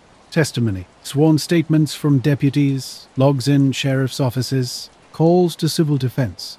Memories of those who watched the skies in awe. It remains a case where the unknown stepped directly into a community and hovered above its most sensitive site. Near Villa Maria, in the vast plains of Cordoba province, Argentina, a quiet evening would soon become the stage for an inexplicable event.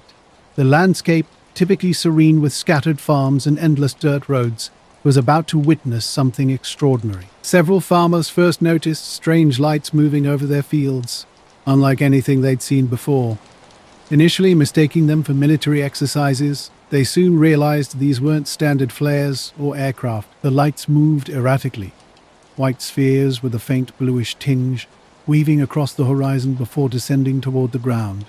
One farmer's experience stood out. Returning home with his son on horseback, he noticed his animals behaving strangely before he could even see the lights. The horses balked, ears pinned back in terror, refusing to move forward. Looking up, he saw a luminous, disc-shaped object about 10 meters across, with a pale dome, lowering silently into the pasture's edge. The object settled on a patch of tall grass, emitting a soft humming reminiscent of distant machinery. Terrified, the father and son remained hidden behind a fence, watching as the metallic craft glowed softly, illuminating the surrounding field. Within a minute it rose vertically with surprising speed and shot into the sky. When they approached the landing site, they discovered the grass flattened in a perfect circle. The soil hardened as if exposed to intense heat. By morning, neighbors had gathered, collecting darkened, baked earth clumps. Curiously small animals, chickens and dogs, avoided the circular area, nervously skirting its perimeter. Word spread quickly to the nearest police station. Cordoba provincial police officers investigated and confirmed the presence of a 10-meter circular patch of scorched vegetation with no signs of fire spreading outward. The incident became one of Argentina's most enduring, unexplained encounters, leaving both witnesses and authorities struggling to comprehend what had truly occurred. Argentina had long been fertile ground for UFO reports, but this was more than a fleeting light. It was a physical trace catalogued by both civilian and military authorities. The case caught the attention of the Argentine Air Force, which at the time was logging an increasing number of UFO reports across the country. Officers from the Air Force's regional command visited the site, interviewed witnesses, and took soil samples. The press in Cordoba seized on the story.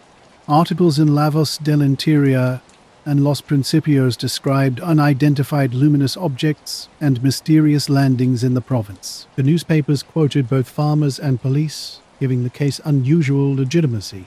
Over the following weeks, other residents in nearby towns reported similar lights. Truck drivers along rural highways said glowing discs paced their vehicles at night. A teacher walking home after dark swore she saw a bright oval dart behind a grove of trees. The Cordoba encounter seemed to mark the beginning of a wave. Skeptics tried to explain the events. Some suggested pranksters had burned the field with chemicals or fire. but police officers who examined the site disagreed. The soil had not been simply charred, but fused as though subjected to intense radiant heat. Others argued that the witnesses had misidentified helicopters, yet the silence of the craft, its sudden vertical ascent, and the absence of rotor wash contradicted that idea. Meteorites were also mentioned, but none fall, gently hover, and then leave perfectly circular impressions. While little was shared with the public, leaked comments from officers revealed unease. They could not dismiss the phenomena as imagination. Too many credible witnesses, including their own aviators, were describing the same thing. For the Argentine Air Force, the incident fit a growing pattern. In the 1960s, pilots flying over Patagonia, Mendoza, and Cordoba itself reported disks and luminous orbs that outpaced their jets. By 1965, reports had become so frequent that the Air Force quietly created special committees to collect and analyze data. Back in Villa Maria, the encounter remained the talk of the community. Children visited the site with their parents, staring at the strange circle. Farmers debated whether it was dangerous to plant again in the scorched patch. Officers reportedly told a farmer privately, "It is not a balloon. It is not an aircraft. We don't know what it is." But Bodima, Argentina's skies have long been a hotbed of UFO activity, with reports ranging from pilot encounters to alleged abductions. Within this context, the Cordoba CE-2 incident stands out as a particularly compelling case. In the 1960s, something extraordinary happened that left an indelible mark on local memory. Decades later, those who were children at the time still vividly recalled the event. Some families preserve physical evidence, like the jar of hardened soil kept by one father as a testament to what occurred. Researchers now classify this as a textbook close encounter of the second kind, CE-2. The incident involved direct observation of an aerial craft, notable physical traces, and observable reactions from animals or electromagnetic systems. What makes this case unique is the convergence of testimony from multiple sources: farmers, police officers, and Air Force investigators all stood at the same scorched circle of ground, united in acknowledging that something inexplicable had occurred. None could definitively explain what they had witnessed. The involvement of both provincial police and the Argentine Air Force lends the event significant credibility. Today, the exact site has been plowed over countless times, erasing the physical evidence. Yet the memory persists. Witnesses remember it as the night the planes lit up with a hovering craft, the night soil burned without flame, and the night both farmers and authorities admitted to experiencing something beyond rational explanation. No aircraft of that era could hover silently, scorch soil without fire, and vanish vertically into the night sky. For the families who saw it, the police who documented it, and the Air Force officers who collected samples, this was more than a rumor. It was an encounter that demanded acknowledgement, even if definitive conclusions remained elusive. The Cordoba CE-2 remains unexplained, a testament to the mysterious events that sometimes punctuate our understanding of the world. On a late night after 9 p.m., Lieutenant George Gorman, a 25-year-old North Dakota Air National Guard pilot, decided to extend his flying time after completing a cross-country training mission. While his fellow pilots had already landed at Hector Airport, Gorman continued circling the city in his P-51 Mustang. Having received clearance from the tower, initially the sky seemed empty except for a Piper Cub flying about 500 feet below. Then Gorman spotted something unusual: a small, blinking white light moving slowly to the west. When he radioed the control tower to confirm, they reported no other aircraft in the area besides him and the Piper Cub. Intrigued by the light's peculiar characteristics, it lacked standard navigation lights and showed only a single bright white beacon. Gorman chose to investigate. As he accelerated toward the object, it began to exhibit extraordinary behavior. The light stopped blinking and started moving, executing sharp turns that suggested intelligent control. What followed was an unprecedented aerial chase. The white light demonstrated remarkable capabilities, consistently staying just out of Gorman's reach. He pushed his Mustang to nearly 400 miles per hour, climbing to 7,000 feet, yet the object remained ahead. At one point, the light rushed directly toward him, narrowly passing over his plane at the last second. The encounter reached its climax when the object ascended to 14,000 feet, causing Gorman's plane to stall. Silently and steadily, The light continued upward before disappearing into the darkness.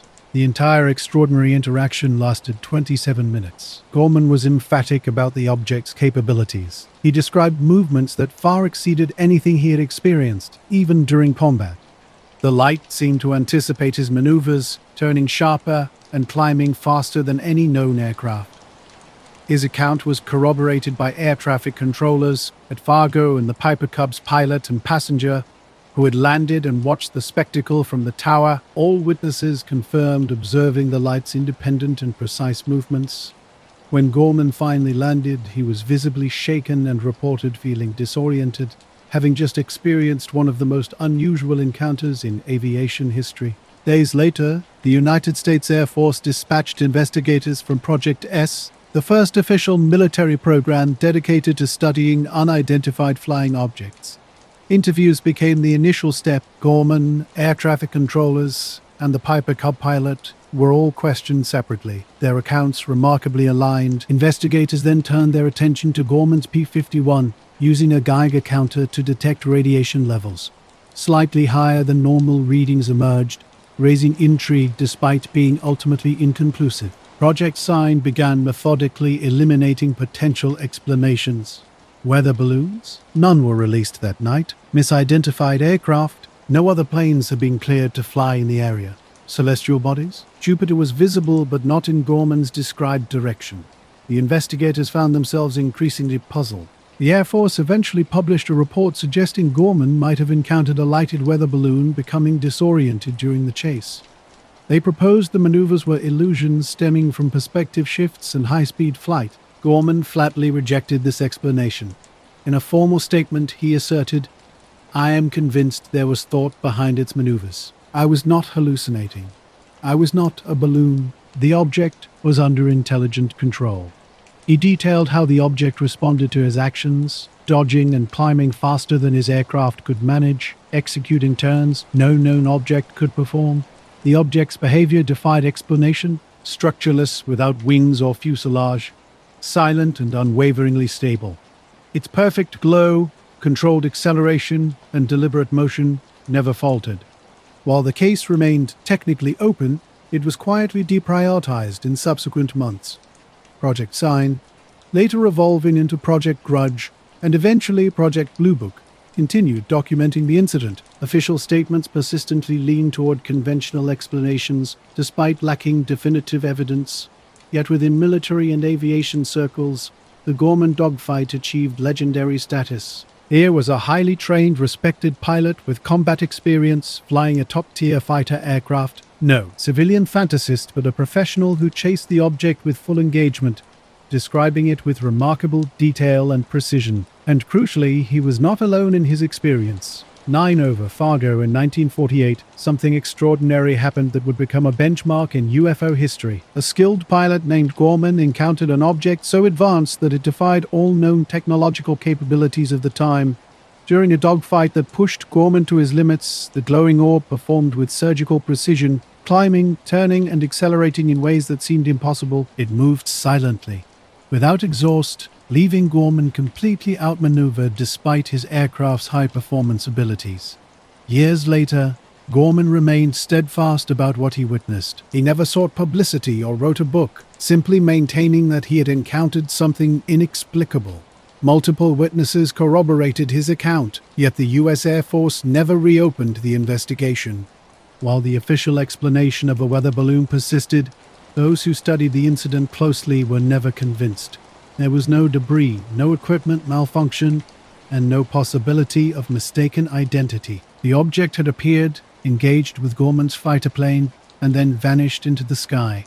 Some UFO researchers later suggested the object might have been testing Gorman, carefully examining his reactions and capabilities. If that was its intention, it certainly chose its opponent well. Gorman gave chase, risking blackout during tight turns and pushing his aircraft to its absolute limits. To this day, the encounter remains unexplained. No known technology in 1948 could behave as this object did, silent, agile, and seemingly immune to gravity's constraints. The skies over North Dakota that night held a mystery that has never been solved. On October 21, 1963, Another extraordinary event would unfold in Trenes, Argentina. It began with a bark. In the still hours of the night, three sisters Argentina, Yolanda, and Magdalena Moreno were stirred from sleep by their dog's frenzied barking. They lived on a family farm just outside the village, with their mother recovering from illness in a back bedroom and their father away on business. What followed would become one of the most intense and perplexing UFO encounters ever recorded in South America. The dog's barking continued relentlessly, followed by a low, droning buzz that vibrated through the walls. At first, the sisters thought it might be something ordinary. The Moreno sisters were home when an unsettling incident unfolded that would forever change their understanding of the night. It began with a strange electrical disturbance. Nothing seemed overtly wrong, but something felt off. Lights in the house flickered oddly, dimming, and then surging with an unnatural bluish tint.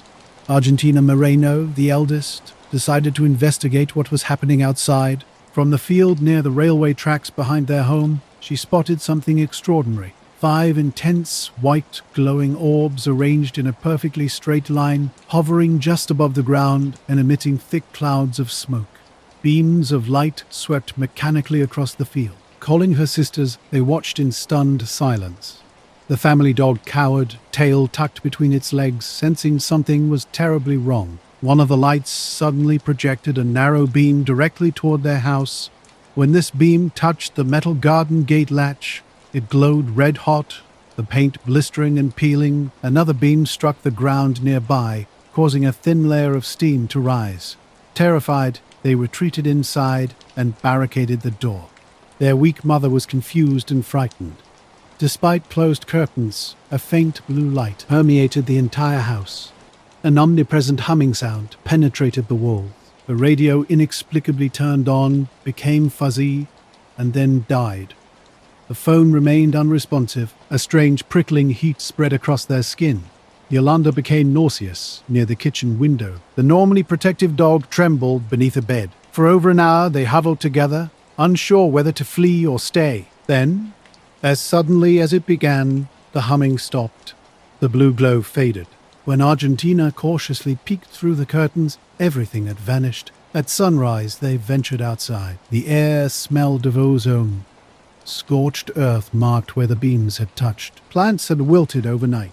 The gate latch was visibly charred and warped. Most chillingly, the grass where the lights had hovered was flattened in perfect circles, a silent testament to something inexplicable that had visited their world that night.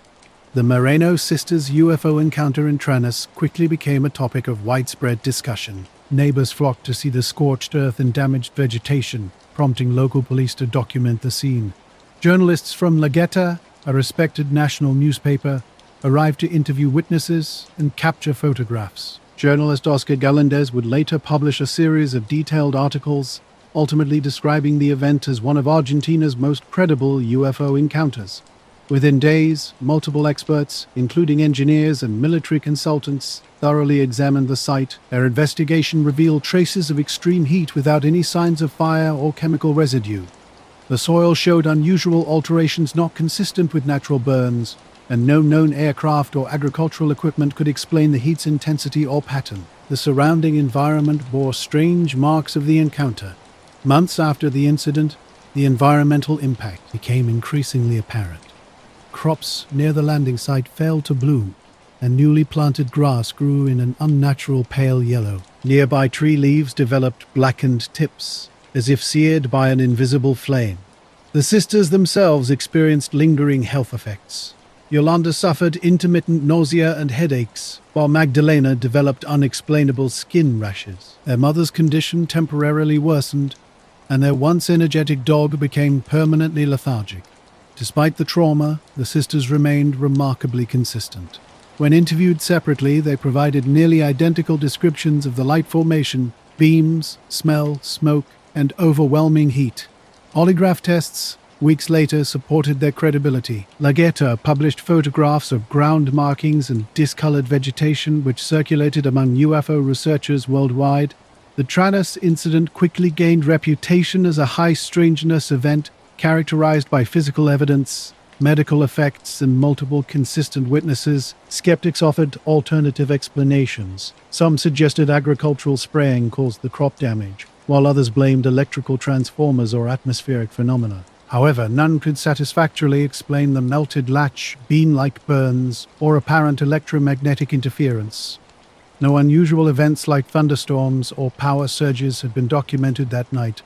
Military investigators found something peculiar. The marks left on the ground were too precise to be random. The Argentine Air Force conducted a quiet internal investigation, though its results were never made public. Leaked military documents from a regional office described the incident as an unexplained aerial phenomenon. No further investigation followed. As time passed, the Tranus event slowly faded from public attention, but remained a subject of serious research. The Moreno sisters rarely discussed their experience, speaking about it only when directly asked and never seeking media attention. Argentina Moreno later documented her account in a local historical journal, carefully reaffirming every original detail. Contemporary researchers have since re-examined the case and found it remarkably credible. Preserved soil samples still show mineral changes consistent with intense localized heat exposure. No combustion traces or chemical accelerants were ever detected.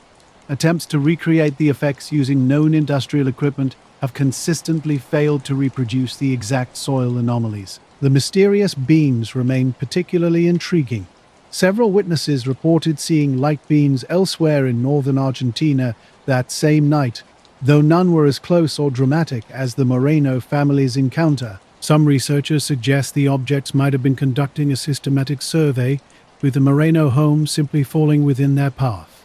Decades of investigation have yielded no definitive explanation. The phenomenon left its mark not just on the landscape, but on the family's collective memory. Argentina Moreno, now in her later years, once reflected in a radio interview, "We weren't meant to understand it. We were only meant to witness it."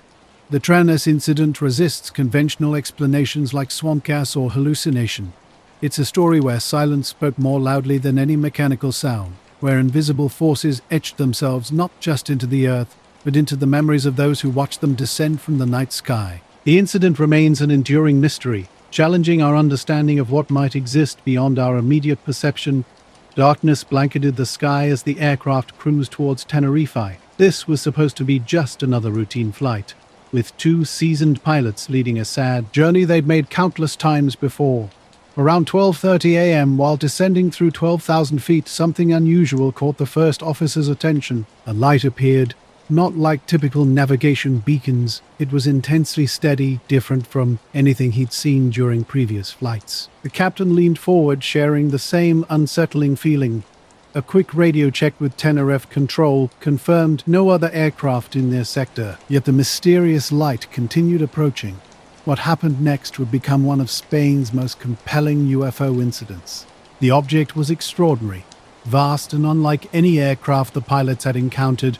It radiated brilliant light but also possessed a distinct structural form, with sharp edges that seemed to refract against its own glow. This was no meteor, no illusion, but something solid and real. Instinctively, the captain banked the jet into a climbing turn. Passengers jolted awake, gripping their seats as cabin lights flickered across tilted windows. For a split second, both pilots braced for potential impact as the massive object crossed their flight path in complete silence. The stunning encounter occurred against a backdrop of ideal flying conditions. The March sky was clear, visibility excellent. Most passengers had been dozed or quietly reading, unaware of the extraordinary event unfolding around them. The near collision was serious enough to be formally recorded in aviation reports and quietly investigated by Spanish authorities and military personnel. The Tenerife incident would become a remarkable chapter in unexplained aerial encounters. Two pilots experienced a heart-stopping moment when an unidentified object crossed dangerously close to their aircraft. The entire encounter lasted mere seconds, but felt much longer to everyone involved. A few passengers caught glimpses through their windows. Some described a massive glow that felt uncomfortably near, while others saw a light with a distinct body, brighter and sharper than anything normally seen in the sky. Their accounts matched what the cockpit crew reported, a brilliant structured object that seemed close enough to trigger serious collision fears. At Los Rodeos control tower, tension was palpable. Controllers scanned their radar screens intently. Nothing appeared.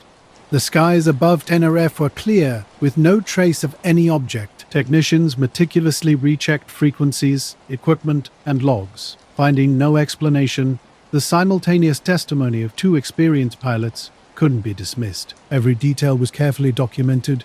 The most troubling aspect was the complete absence of radar confirmation, a system designed specifically to prevent such near-miss scenarios. Something had crossed the jet's path without leaving any electronic trace. After landing safely, the captain and first officer filed their reports with professional thoroughness. Their language was measured but conveyed the serious nature of the incident. They described an unidentified, brightly illuminated aerial object that crossed their flight path with no radar verification. Spanish civil aviation authorities quickly launched a comprehensive review. The growing file included cockpit reports, passenger testimonies, tower logs, and radar check results. The Spanish Air Force became involved immediately, recognizing that any unidentified object in the Canary Islands airspace represented a potential strategic concern. Officers began interviewing crew members and conducting detailed examinations, determined to understand exactly what had occurred during those brief but intense moments. Major radar stations across the islands received requests for investigation, and no anomalies were detected. The case was privately shared with NATO contacts, posing a direct question about unusual Atlantic activity that night. No public explanation was offered through international aviation channels. The Tenerife incident presented a challenging scenario for the International Civil Aviation Organization, with protocols covering near misses but not encounters involving structured, enormous, brilliantly illuminated objects invisible to radar. Silence became the safest response. The file was tersely closed, marked simply as an unidentified aerial object. Later skeptics proposed alternative explanations. Venus was suggested, but it couldn't explain a brilliant object crossing a jet's flight path at close range or causing professional pilots to execute hard evasive maneuvers. Meteors were also considered, yet they typically flashed downward briefly with visible trails. This object traveled horizontally, maintained its shape, and moved with apparent control. Some theorized about secret military aircraft, but in 1979, no known craft matched the description. An enormous glowing object invisible to radar, capable of instantaneous acceleration. The Canary Islands were far from any acknowledged test range. Each proposed explanation fell short. What remained was the simplest conclusion. The pilots saw exactly what they described, a structured luminous object of unknown origin. Tenerife was not an isolated incident. Similar encounters marked the era. In December 1978, an Aerolíneas Argentina crew reported a luminous structured object pacing their aircraft over South America. In 1986, Japan Airlines Flight 1628 over Alaska would document another massive UFO tracked on both radar and by multiple crew members. The pattern was clear. Commercial pilots worldwide were encountering unidentified aerial phenomena, often close enough to trigger evasive action. Tenerife represented more than a professional encounter. It was a moment where training, instrument trust, and experience collided with something inexplicable. The pilots had followed every protocol. They observed, reacted, reported. Yet no answers emerged.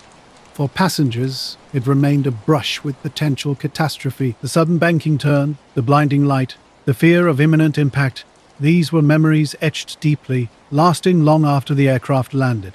For the controllers, it was a stark illustration of their tools' limitations. On a clear March night in 1979, above the Atlantic approaches to Tenerife, a commercial airliner came perilously close to Tenerife. A luminous, structured object, larger than any known aircraft, suddenly crossed its path without warning, undetected by radar and unexplained by any authority.